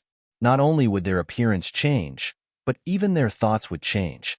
Perhaps when they completely changed into another person, their previous memories would also disappear. This might be no different from death. We only found this, and we don't know where the exit is at all, Eve said, a little discouraged. The others were not in a good mood either. Did anyone look carefully? I remember that many palaces have secret rooms. Perhaps the exit is in the secret room.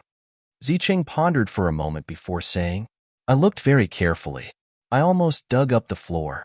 I did find a few secret rooms, but there was no exit. Olafman said, because it was related to whether or not they could leave this place, it was impossible for anyone not to search with all their might. Zicheng was not the only one who could think of the secret passage here. Everyone was not stupid, and among this group of people, there were also people from big families who were familiar with secret rooms and secret passages. It was impossible for them to miss it. They could not find it anywhere. Could it be that the exit was not in the palace, but somewhere else? This was not impossible, but if it was not in the palace, then the range was huge. It would take a lot of time to search the whole city. However, this ancient desert city was full of strange things. It was very unwise to stay in such a place for a long time. The worst thing was that they had no other choice. Wait, there is a place we haven't looked yet, Mingxi suddenly said. That's right. There is a place we haven't looked for. Caesar's reaction was not slow.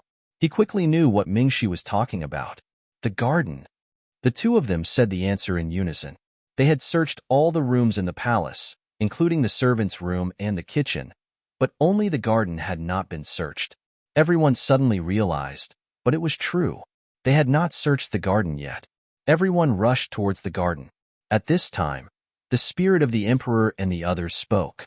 Xiao Wu, there is a spirit in the corner up ahead who has been watching you. I just sent someone to contact her. She said that she has something to say to you and wants you to find her alone. The spirit of the emperor stood beside Fengwu and said. Fengwu thought about it and agreed.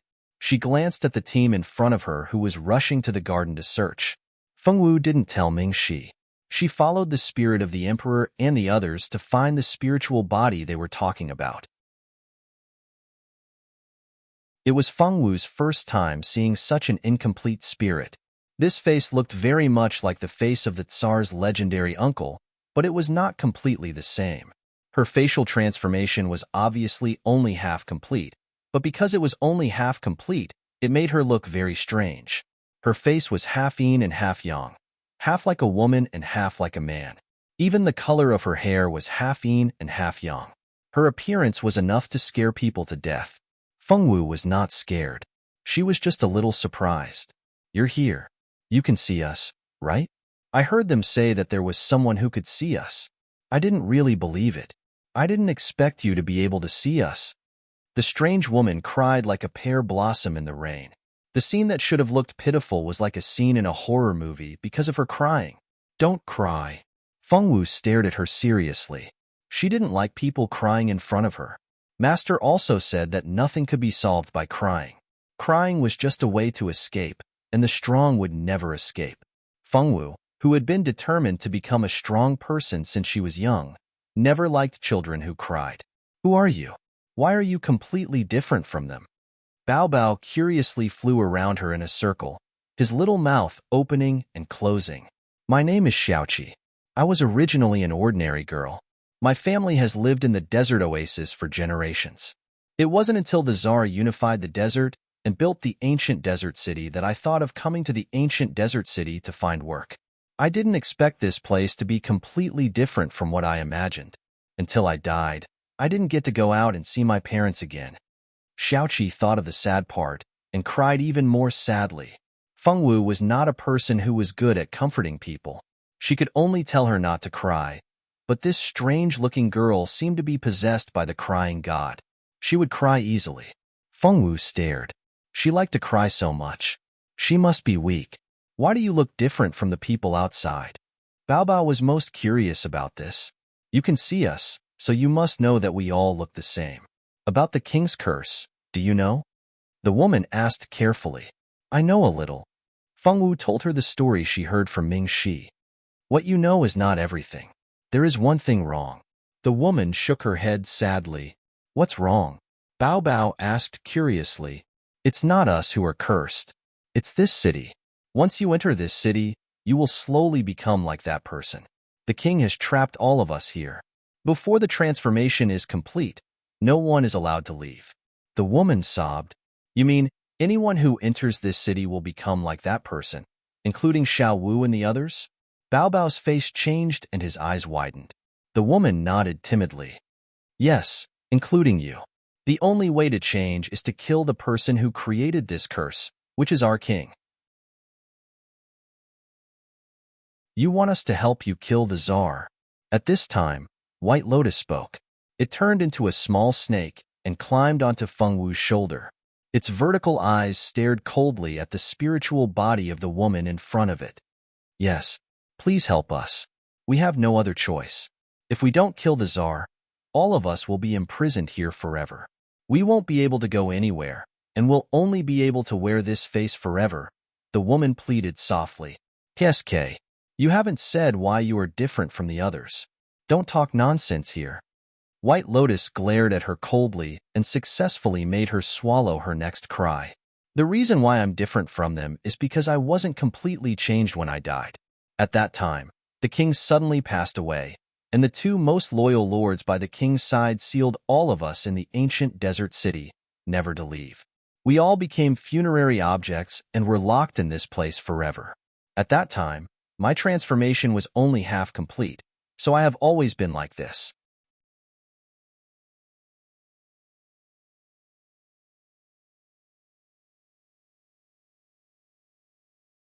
Would his family accept a woman like Feng Wu who had given birth before? Although the school's explanation was that Feng Wu had mistakenly eaten the pregnancy fruit and had a child, the pregnancy fruit was a rare and precious treasure. However, the pregnant fruit was a precious spiritual fruit that was rarely seen. Moreover, it grew in very few places. How could Feng Wu have eaten such a rare spiritual fruit by mistake? She didn't believe it. Feng Wu still didn't know that her relationship with Ming Shi hadn't even started, but Ziqing had already labeled it as a tragedy. Feng Wu didn't have much to say to Ziqing, but she couldn't ignore other people when they talked to her. Ajur had said that this was out of courtesy, but Ajur himself often ignored other people's words. Was this considered rude? Feng Wu couldn't figure it out, but she still listened obediently. If someone spoke to her, as long as they didn't have any bad intentions, she would respond, even if it was just one word. "So little sister Feng Wu is fine. We were so worried. It's good that you're fine. Don't run around in the future. This place is very creepy. So many people in our team disappeared. We all thought that Miss Feng Wu had disappeared too. It's great that you're fine now." Those who were looking for Feng Wu also came back one by one. The moment they saw Feng Wu, they all expressed their concern. Feng Wu's answer was very brief. She kept repeating the words, "I'm fine." No one said anything about her. When everyone's concern came to an end, they finally had time to ask where Feng Wu had gone. In order to let everyone see Xiaoqi, Feng Wu used an undead psychic potion from her space ring. When this potion was dripped on one's eyelids, They could see things that the naked eye couldn't normally see. The psychic potion was very effective. They could already see the effect as soon as it was dripped. A creature that was neither male nor female suddenly appeared in front of them. That wasn't all. Next to Fengwu was a black mass of translucent souls. These people were wearing ancient battle robes and armors, or noble costumes. At first glance, they knew that they weren't normal humans. Everyone was so scared that they almost couldn't speak clearly. It was impossible for anyone to not be scared when they suddenly saw such a group of undead. When Fengwu made this decision, Bao Bao and the spirit of the emperor agreed after thinking for a few minutes. The spirit of the emperor couldn't hide it all the time. Sometimes, it was inconvenient for them to communicate with Fengwu, and they had to explain for a long time. It was good that everyone could see it, so there was no need to explain anything. Mingxi looked at Fengwu with some understanding. He had already noticed that Fengwu was in a daze from time to time and talked to herself. He already had some guesses in his heart.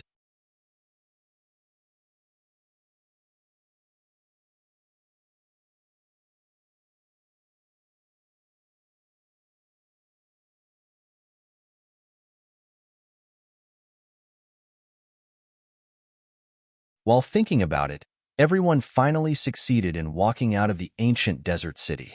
When they walked out of the city gate, they saw a pile of bones. There was no scene of skeletons standing up and wielding swords. If they weren't sure that it was impossible for everyone to see, no one would believe that all this was real and that these skeleton soldiers could come back to life.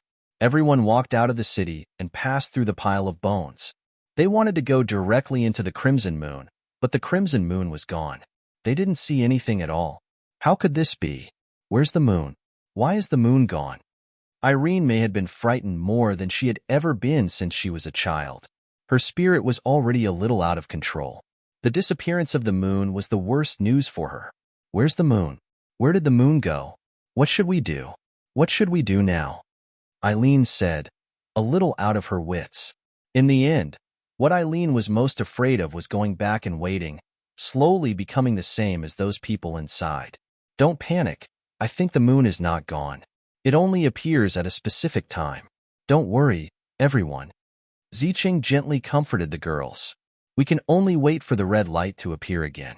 Probably only when the red light appears can we enter the Crimson Moon.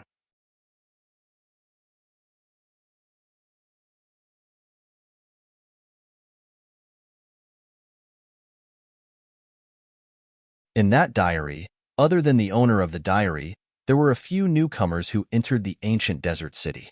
The owner of the diary hadn't completed her transformation yet, not to mention those who came later.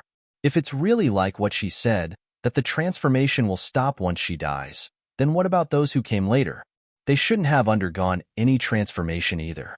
They died without completing their transformation, and they can't transform after death. However, she didn't mention a single word about those people. It was as if they had never appeared. There are so many suspicious points, but they didn't notice any of them. I'm speechless with their intelligence. Bao Bao suddenly felt like he was crushing his opponent in terms of intelligence. How could he solve this? Bao Bao's examples all pointed to the fact that Xiaoqi was a very problematic person. He didn't know if the smarter ones in the group like Ming Shi, Kaiser, Juanzi, Lu Qian, and Ziqing had noticed this. In any case, he was sure that the fool Fengwu wouldn't be able to notice these suspicious points. These bones were all killed by sorcery. You don't have to look at them anymore. The spirit of the emperor saw Ming Shi holding a bone in his hand and examining it with a serious expression. He stepped forward and said calmly, "Sorcery? Do you know how they died?" Ming Shi turned his head. From his eyes, the spirit of the emperor could see the respect this youth had for him. This made the spirit of the emperor feel quite good. The spirit of the emperor was in a good mood and didn't mind telling him more. Everyone's attention was also attracted. They all pricked up their ears, wanting to hear what the spirit of the emperor had to say. Fengwu bit into the drumstick and ate it with relish. She blinked her eyes at the spirit of the emperor. Seeing her eating so happily, the others looked at the pile of bones nearby. How big of a heart did she have to be able to eat in such an environment? Wasn't she disgusted? They felt a little nauseous watching her eat. However, Now wasn't the time to think about this. Everyone just glanced at the drumstick in Feng Wu's hand and shifted their attention away. They began to listen attentively to the spirit of the emperor. They died from the blood sacrifice reincarnation technique. Blood sacrifice reincarnation technique? What's that? Everyone looked at each other. This name didn't sound like anything. Although everyone had some guesses in their hearts, they were still worried about whether their guesses were correct. The spirit of the emperor was too lazy to keep them in suspense. He directly told them, the so-called blood sacrifice reincarnation technique was a forbidden sorcery in our era. The person who performed this technique would absorb the blood of thousands of living creatures. From this blood, he would be able to obtain a chance to be reborn. However, those whose blood was sucked dry would have their souls scattered. They wouldn't even have a chance to be reborn. It was an extremely cruel sorcery. After absorbing the life essence, the person who performed the technique would have a chance to seize another person's body. Once the spiritual sea of the person with weak spiritual power was invaded, the person would be swallowed by the spiritual power of the person who performed the technique, and the person's body would be completely taken over. You should be extremely careful when you enter the Crimson Moon this time. That guy sealed himself and waited for 10,000 years, waiting for an outstanding person to take over. If he succeeds, I don't need to say what will happen to the person who was taken over. So the Tsar really isn't dead? Lu Chun asked uncertainly. In a sense, you can say that he's dead, but you can also say that he's still alive. What does that mean? Lu Chun asked. Once he uses this kind of heaven-defying sorcery, he'll at most be a walking corpse before he can take over. He won't have a heartbeat or breath. He won't even be able to leave the Crimson Moon. Once he leaves the place where he sealed himself, his body and spiritual power will rapidly decline. At that time, you probably won't need to kill him. His soul will scatter.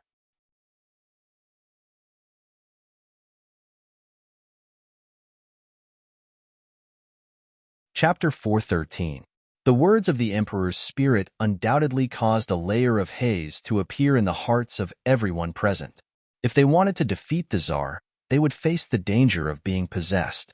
If they did not go, then with the passage of time, there was a high possibility that they would end up like the spirits inside, becoming someone else's appearance, losing their own thoughts and consciousness, and staying in the ancient desert city forever. Whether it was being possessed or becoming someone else's appearance, it was not an outcome they wanted to see. It doesn't matter. Who cares if he will be possessed or not? We can still get out if we fight. If we don't go, we might as well die. Unexpectedly, the 7 non-mainstream people were the first to understand.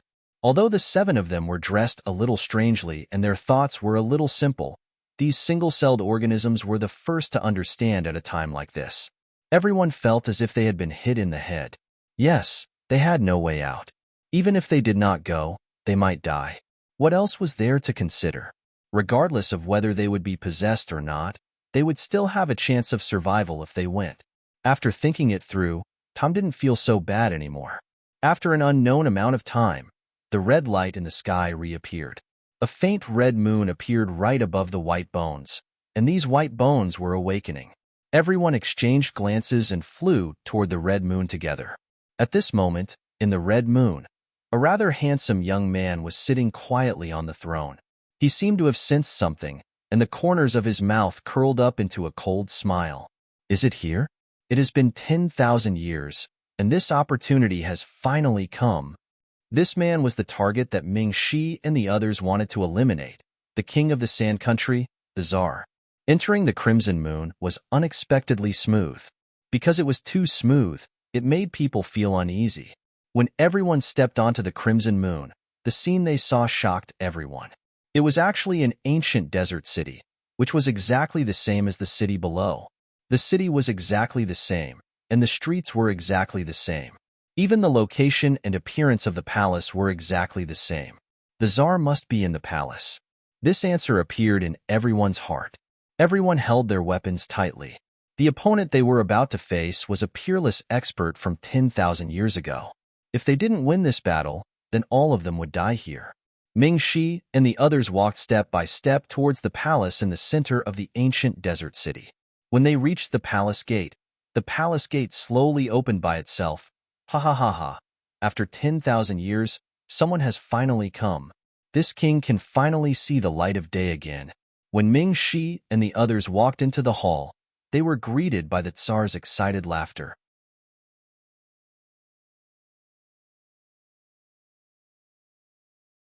They were bent on killing the Sand Emperor and leaving this so-called Sand Country.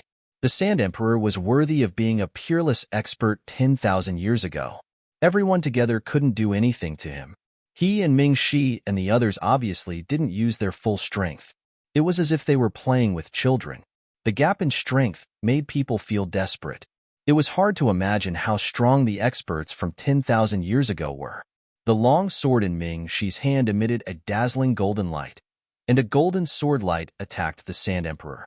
The Sand Emperor's expression didn't change. He didn't even leave his throne. With a gentle wave of his hand, he dealt with Ming Shi's attack. Boy, you are the strongest among all of us.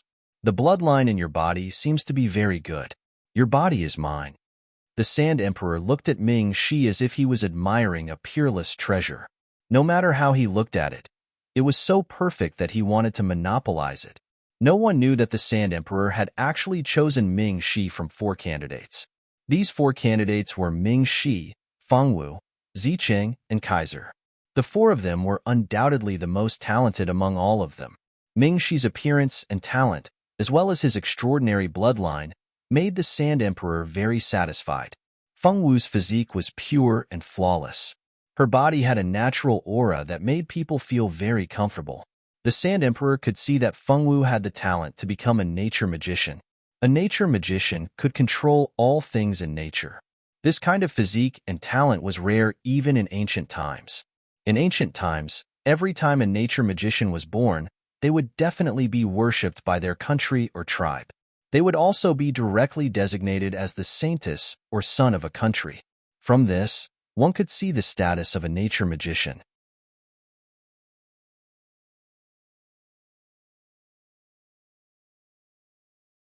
Chapter 414.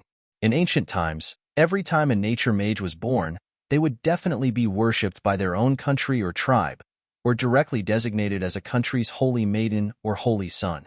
From this, one could see the status of a nature mage. As for Zicheng and Caesar, both of them were extremely talented people. However, what the Tsar liked about them was not their talent, but their luck. These 2 people were shrouded in great luck. They were the children of luck of this era. The children of luck were born with a mission. Some of them were born to save the world, and some were born to destroy the world. Whether the 2 of them were born to save the world or to destroy the world, the children of luck were protected by the world's luck.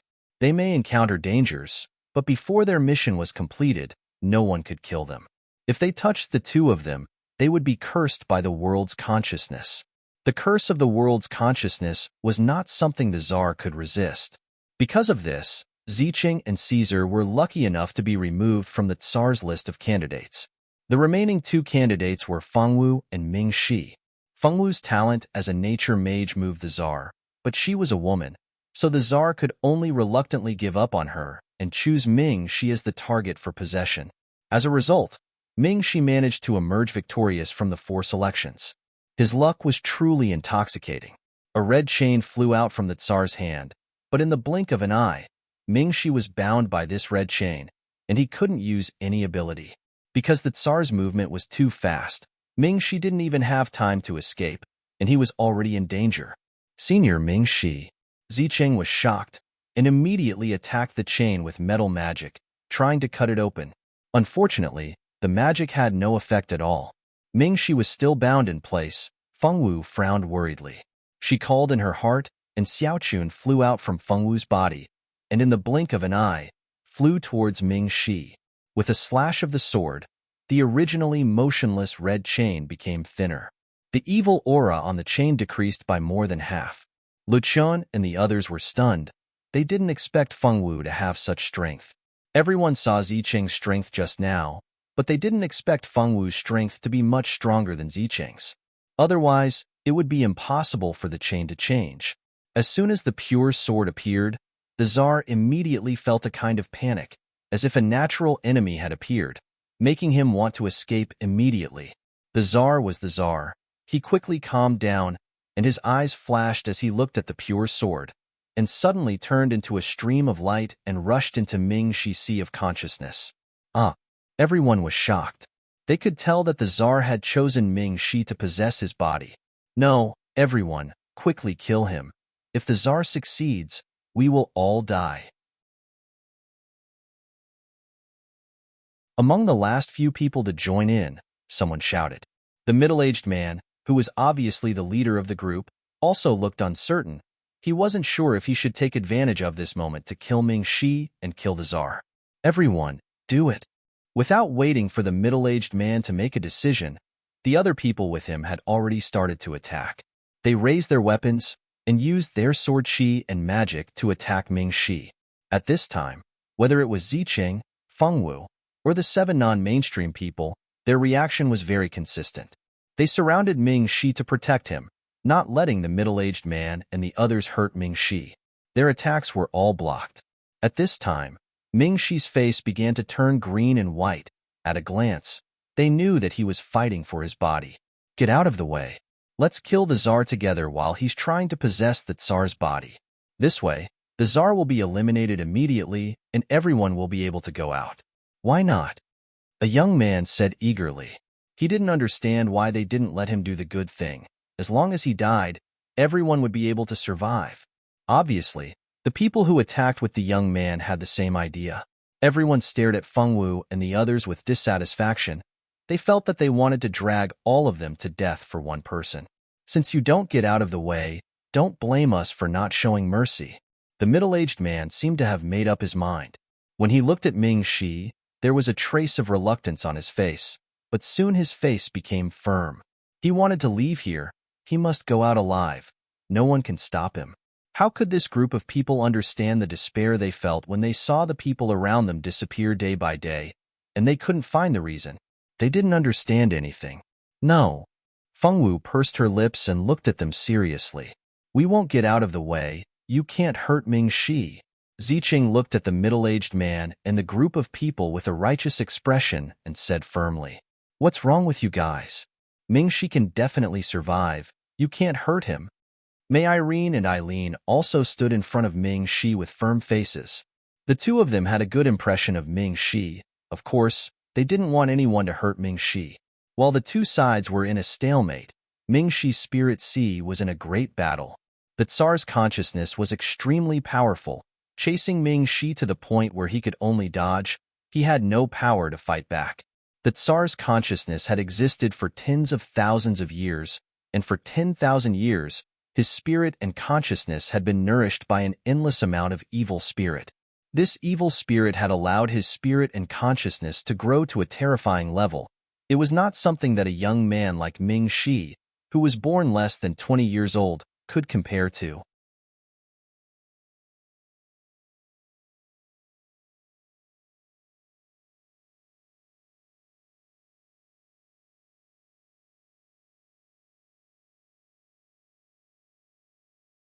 He hoped that Fengwu and the others could turn back as soon as possible. Unfortunately, this lady was determined to protect Ming-Shi. The middle-aged man's saliva was almost dry, but it was useless. After a few more moves, Ming-Shi, who was in the middle of the crowd, suddenly opened his eyes. When his eyes opened, a golden light flashed, looking beautiful and strange. Luchan wanted to pull Fengwu away. At this time, he didn't know whether Ming-Shi had been possessed by the Tsar or not. Fengwu looked a little silly. He didn't want Fengwu to be careless and die in the hands of the Tsar. Unfortunately, Fengwu didn't understand Lu Qin's good intentions. She shook off Lu Qin's hand that was pulling her sleeve, and then rushed forward into Ming-Shi's arms. "Senior Ming-Shi." Fengwu hugged Ming-Shi tightly. Just now, she was worried sick, and her heart was in a mess. The moment Ming-Shi woke up, her heart finally settled down. "I told you he would be fine."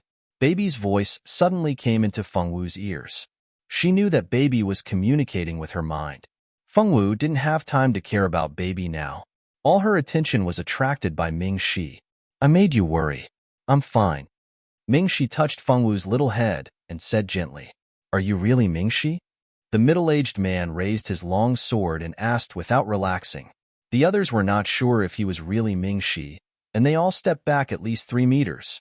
There was a strange vacuum around Ming-Shi. Ming-Shi smiled helplessly. I'm really Ming-Shi. I haven't been possessed. How is that possible? The Tsar clearly entered your spirit sea. Do you think we will believe that he didn't possess you? The young man said with a look of disbelief. It wasn't just the middle-aged man and the others who couldn't believe it. Even the people who chose to protect Ming-Shi couldn't believe that he could escape from the Tsar. Who was the Tsar? He was the strongest person who unified the desert 10,000 years ago. They didn't even dare to think about how strong the spiritual power of such a person was. How could he possibly fail to possess someone? The answer was, of course, impossible. So when Ming-Shi said that he hadn't been possessed, everyone was doubtful. Instead of believing that Ming-Shi hadn't been possessed by the Tsar, they would rather believe that Ming-Shi had been possessed. Now, this was the Tsar. Maybe because the Tsar had just succeeded in possessing Ming-Shi, his strength had been greatly reduced. So he wanted to pretend to be Ming-Shi to escape a fierce battle. Yes, that must be it. Ming-Shi still didn't know what everyone was thinking, otherwise, he would definitely be dumbfounded. He was almost possessed, but the Tsar missed one point. He was not an ordinary human being, and there was divine blood flowing in his body. With the protection of divine blood, how could he be successfully possessed by a half-human, half-demon?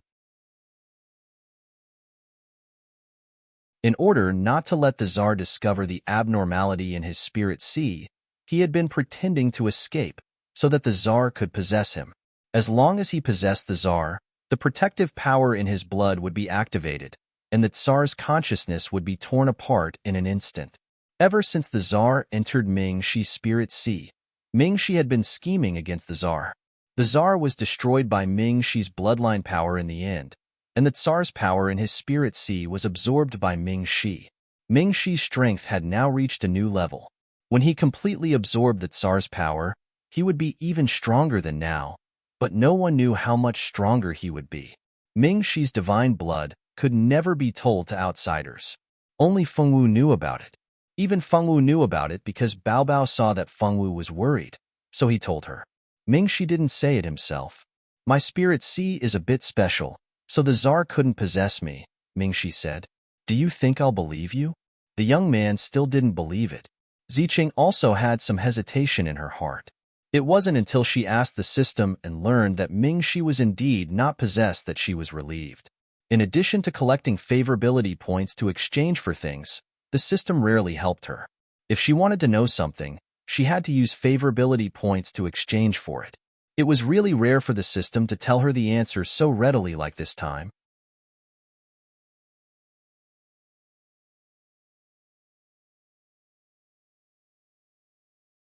Chapter 416. Everyone looked at Ming-Shi doubtfully. They were not sure if the person standing in front of them was Ming-Shi himself, or the Tsar who had successfully taken over his body. Fortunately, at this moment, the spirit of the Emperor appeared. The spirit of the Emperor proved that Ming-Shi had not been taken over. Only then did Ziqing and the others heave a sigh of relief. Speaking of which, since the Tsar is already dead, does that mean that the curse has also disappeared? Luchin asked after thinking for a while. The curse was placed by the Tsar. Now that the Tsar is dead, the curse has naturally disappeared, the spirit of the Emperor said with certainty. The spirit of the Emperor also sighed at the Tsar's death. Originally, his purpose of following Fengwu was to rescue the souls of the other emperors who were trapped. He did not expect that the ending would turn out like this. How could he not sigh? In the ancient desert city under the crimson moon, the moment that Tsar's consciousness disappeared, all the spirits seemed to hear the sound of the shackles being removed. The spirits who looked exactly the same began to change. They finally returned to their original appearances. All of them were so excited that they could not stop crying. We've changed back. We've finally changed back. The Tsar is finally dead. We're free. We've waited for this day for so long. We've waited for this day for so long. Ah, boo-hoo. These spirits were so excited that they cried and howled. They felt unprecedentedly relaxed. The curse that had been entangling them all this time had disappeared at this moment. All of their souls had been reborn. The spirits bowed to Fengwu and the others on the Crimson Moon to express their gratitude. Then, all of them turned into streams of light and disappeared from this world. The curse that had been troubling them had disappeared. They could now reincarnate. No one wanted to stay in this ancient desert city that had brought them endless painful memories. The thing that had been binding their souls all this time was not the sea god but the Tsar's consciousness. The various methods that the sea god had used against the Tsar had already been resolved by the Tsar. Therefore, as long as the curse was removed, these people of the Sand Country could leave. There was nothing that could bind them anymore. Among these spirits, the girl called Xiaoqi had also returned to her original appearance. If the middle-aged man and the others were here, they would definitely realize that Xiaoqi was actually one of the people who had gone missing at the beginning of their group. Other than Xiaoqi, the other missing people were also in this place. They had all changed their original appearances. Let's go too. We'll leave this place and reincarnate. There was a young man standing next to Xiaoqi. Like Xiaoqi, this man was with the middle-aged man. I wonder how they are doing, Xiaoqi muttered to herself. They were the first to arrive at the ancient desert city, but they were unlucky and died at the hands of these spirits. They didn't even know how they died.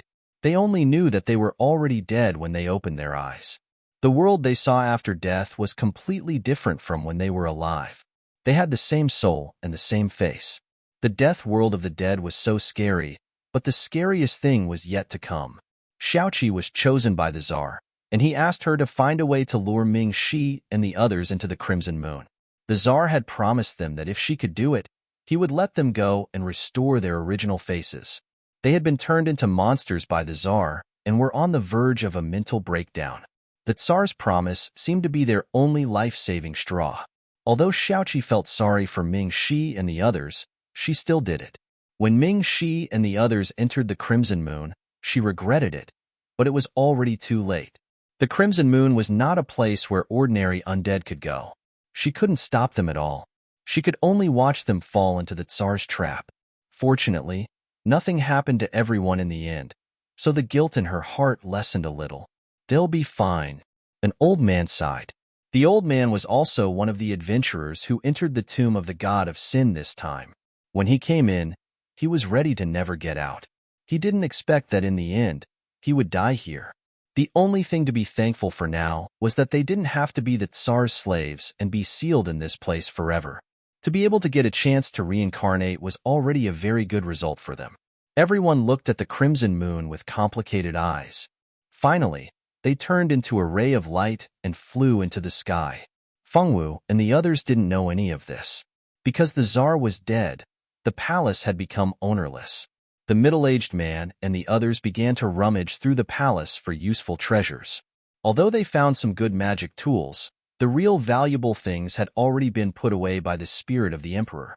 The most valuable thing in the entire palace was the blood sacrifice reincarnation technique. Zicheng was very interested in this evil technique. She didn't want to practice this evil technique herself, but wanted to sell it to the system store in exchange for points. This kind of rare technique could be exchanged for considerable points.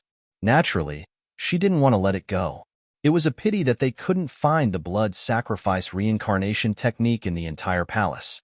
Zicheng suspected that the blood sacrifice reincarnation technique might not have been recorded, but it had always been in the Tsar's mind. Since Ming Shi had defeated the Tsar's consciousness, it meant that the blood sacrifice reincarnation technique had already fallen into Ming Shi's hands. Zicheng was a little disappointed. Since it had fallen into Ming Shi's hands, it was impossible for her to get it. Even if she asked Ming Shi about this evil technique, he wouldn't tell her. Fengwu took advantage of the time when everyone went to search for treasures in the palace to let Xiaoqun purify the evil aura in the Crimson Moon. When Xiaoqun heard that there was something to eat, he immediately flew out to purify the evil aura. The moment Xiaoqun started to purify, the buildings in the Crimson Moon started to collapse. The ground seemed to have been cut open and split into pieces. At this moment, a black teleportation point appeared in front of everyone.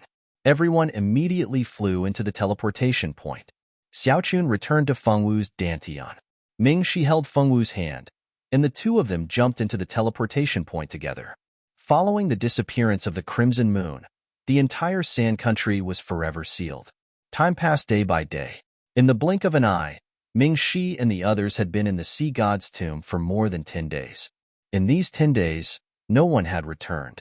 Ajur, Riot, and Emogue obediently stayed on the ship. Every day, they would either play with Xiaoyi or sit at the back of the ship to fish. Life was monotonous, but they couldn't leave. It couldn't be more miserable. There were many people who were just like them. Many ships in the nearby sea were waiting for their people to return. What Ajur didn't expect was that before Ming-Shi and the others arrived, Mildy, O'Brien, and Feng Yanran had already arrived. In order to save O'Brien, Mildy had left by herself on a ship. She didn't care about the trouble she would cause Ming-Shi and the others.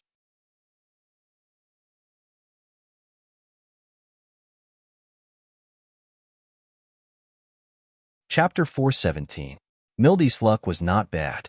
She drove the boat to look for her fiancé and finally found O'Brien, who was washed to the deserted island by the current a few days ago. After spending some time with Feng Yanran, O'Brien had completely fallen in love with Feng Yanran, this kind and weak girl. The two of them were lucky. On the deserted island, they actually found the old residence of an ancient magician. In that place, the two of them obtained a lot of precious magic books and magic weapons that did not exist in this era. O'Brien gave most of the good things to Feng Yanran, but he only kept the part that he needed. When Mildy found them, the two of them naturally did not say anything, and Mildy also did not know that her fiancé was hiding these things from her. O'Brien was not moved at all by Mildy's behavior of coming to him. His heart was now completely occupied by Feng Yanran. How could he be moved by a fiancé that he did not have the slightest good impression of? After Mildy found O'Brien, she sensitively noticed that he did not want Feng Yanran. Mildy regarded O'Brien as the whole meaning of life, and her attitude toward Feng Yanran, who took away O'Brien's heart, became worse. When the three of them appeared in front of Ajur, the relationship between the three of them was already like fire and water. Can you two stop quarreling? It's so late at night, and you don't want others to sleep. Ajur hugged Little Bun, who had been yawning all the time, and his whole person was crazy. Since the three of them came back, he could hear the sound of quarreling almost every day, and it was simply annoying. If it were not for the fact that they were all students of the same school, and now they were in the same team, he would have already thrown a fireball and directly burned that annoying guy to ashes. Woo. I'm sorry, Ajur. I'm sorry, woo-woo. Feng Yanran's eyes were red, and she cried delicately. She really felt that she was wronged. She never had any thoughts about O'Brien. O'Brien was very outstanding, but not enough for her to like him. O'Brien always showed good intentions to her, but she always vaguely rejected him. She did not expect that Mildy would always find trouble with her. Feng Yanran really felt wronged. She didn't do anything wrong. Why was she treated like this? Feng Yanran, who grew up being spoiled like a little princess wherever she went, could not adapt to this kind of life where people made things difficult for her everywhere. The more she thought about it, the more wronged she felt. Don't cry. Can you two please stop? Ever since the three of you came back, we haven't even had a good night's sleep. Just what do you want? Emogue walked out with a robe draped over his shoulders and grabbed his hair. Sigh. Riot sighed. He felt powerless in the face of such a noisy situation. Mildy, if you have anything to do with me, why do you have to find trouble with Yanran? Yanran is so kind. How can you bear to hurt her like this? You are indeed a vicious woman. When I go back this time, I will definitely report to my family and annul the engagement with you. O'Brien looked at Feng Yanran with a distressed expression. He couldn't stand the woman he loved being repeatedly troubled by a woman like Mildy in front of him. When he went back this time, he would annul the engagement with Mildy and then be with Yanran. Feng Yanran stood at the side and cried. The more she thought about it, the more wronged she felt. Annul the engagement with me. Do you think that's possible? This engagement was decided by our two families. It's not something you can annul just because you want to. Do you want to give up the position of the family's heir for her? Mildy smiled coldly. She felt a chill in her heart. Since the two of them got engaged, she had done her best to help him get more power in the family and let him have his current position in the family. It could be said that if it wasn't for the engagement with her, no matter how talented O'Brien was, he was doomed to be buried. Their family would not have been able to get to where they were today with the help of her family's power. She didn't expect that for a woman. He would ignore all that she had done for him and even say that he wanted to annul the engagement. What kind of person did he think she was? Want to annul the engagement? Dream on. She, Mildy, was not the kind of woman who could be easily dismissed by him. I'll give up. For Yanran, what can't I let go? O'Brien looked like a saint and said that he was willing to give up everything for Feng Yanran without any hesitation. He was willing to do this for Feng Yanran. Mildy's face turned pale. She didn't expect that this man would be so heartless to her. Go back to your rooms and sleep. You can't say anything in vain. If you dare to be so noisy again, believe it or not, I will throw you off the ship. A juror didn't have the time to listen to the love and hate between the three of them. He just wanted to sleep now. Even Xiao Ye's little head was nodding, and he looked sleepy. After warning the three of them, a juror took the little bun back to his room to rest. Mildy and the other two didn't make any more noise. A juror and the others finally had a good sleep. After a good night's sleep, a juror climbed out of bed energetically. After freshening up, he took Xiao Yi out to make breakfast. But he didn't expect to hear a terrified scream before he even entered the cabin for breakfast. What now? Adger felt impatient, but he still grabbed the small bag and snatched it away. Who would have thought that when he walked to the deck, he would see Milty lying in a pool of blood while O'Brien was holding a magic staff. There were still remnants of energy waves coming from the magic staff. It was obvious what had happened. Heavens! Will you die if you don't cause trouble? Imogue and Riot also rushed over at this time. When they saw this scene, Imogue couldn't help but curse their ancestors in his heart. After a round of emergency treatment, they finally managed to save Mildy. However, due to her severe injuries, she had been unconscious ever since. O'Brien also knew that he had gotten into big trouble this time. His face was very pale, but he still firmly guarded Feng Yanran, who was crying until she was about to die. He didn't leave her side.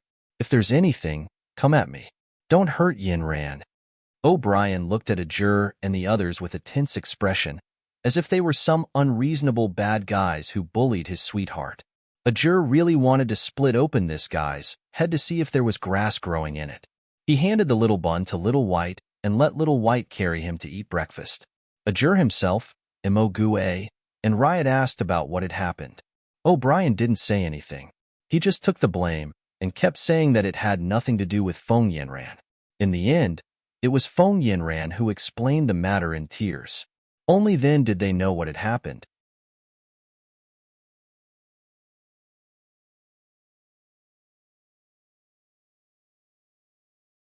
Chapter 418. In Feng Yanran's cries, a juror and the other two finally knew what had happened. This morning, Feng Yanran got up very early. After she got up, she wanted to go to the kitchen to make breakfast for everyone. She didn't expect to meet Mildy, who also got up early. Needless to say, when the two met, they quarreled again. Feng Yanran didn't quarrel with Mildy. She tried very hard to tell Mildy that she didn't have any romantic feelings for O'Brien and would never intervene between them. Unfortunately, Mildy didn't believe her, and the quarrel became more and more intense. While quarreling, Mildy used her hand and was about to slap Feng Yanran's face. At this time, O'Brien, who was attracted by the quarrel, saw that his sweetheart was about to be slapped. How could he bear it?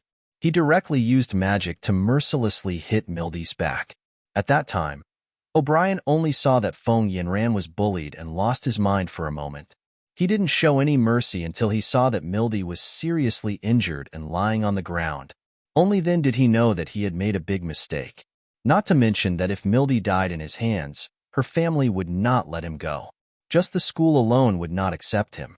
The students of Notre Dame du Starlight were not allowed to hurt each other. He had seriously injured a classmate, so he would definitely be severely punished. Maybe he would even face the danger of being expelled. After calming down, O'Brien prayed in his heart that Mildy must be alive no matter how much he didn't like her. As long as she was alive, he would be fine. O'Brien knew how much Mildy loved him.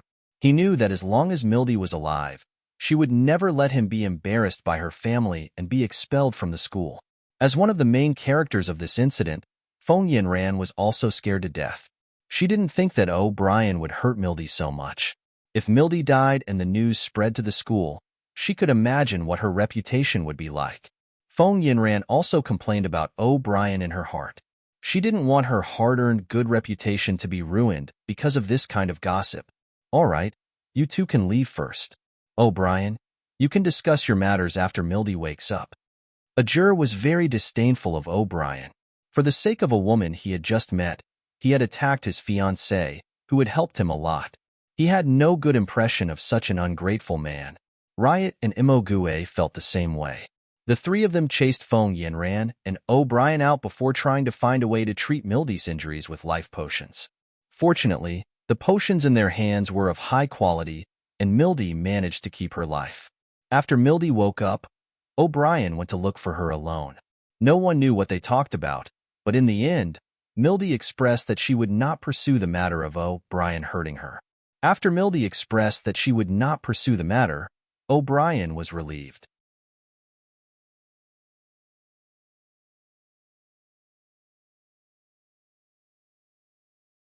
If these people wanted to become gods, there was only one way, and that was to find a way to obtain a divinity. As long as they fused with the divinity, they could truly become gods. However, fusing with the divinity required a long time. It was not something that could be done in a day or two. Many people came for the sea god's divinity. The sea god's divinity was the divinity of a teacher. This kind of divinity was much stronger than the divinity of an acquired god. If they could successfully fuse with it, not only could they become gods, they could also become the new sea god. From then on, they could step onto the peak of life. Those who had survived to the end all knew that there were no weaklings who had reached the end. Now, everyone was an opponent, and even friends who had a good relationship with them couldn't completely trust them. The temptation of divine deity and divine artifact was too great. It wasn't something that ordinary people could resist. Fengwu, that's great. You're still alive. Shouzo brought Yuan and the butler to Fengwu. Shouzo's face was still filled with a surprised smile. Shouzo had always been worried about Fengwu, a friend who had taken care of him. Fortunately, the people he cared about were all fine. Elisa was fine. Fengwu was fine. Yuan and the housekeeper were also alive and well. As for his brother Caesar, he believed that with his brother's ability and luck, it would be impossible for anything to happen to him. He was most at ease with his brother.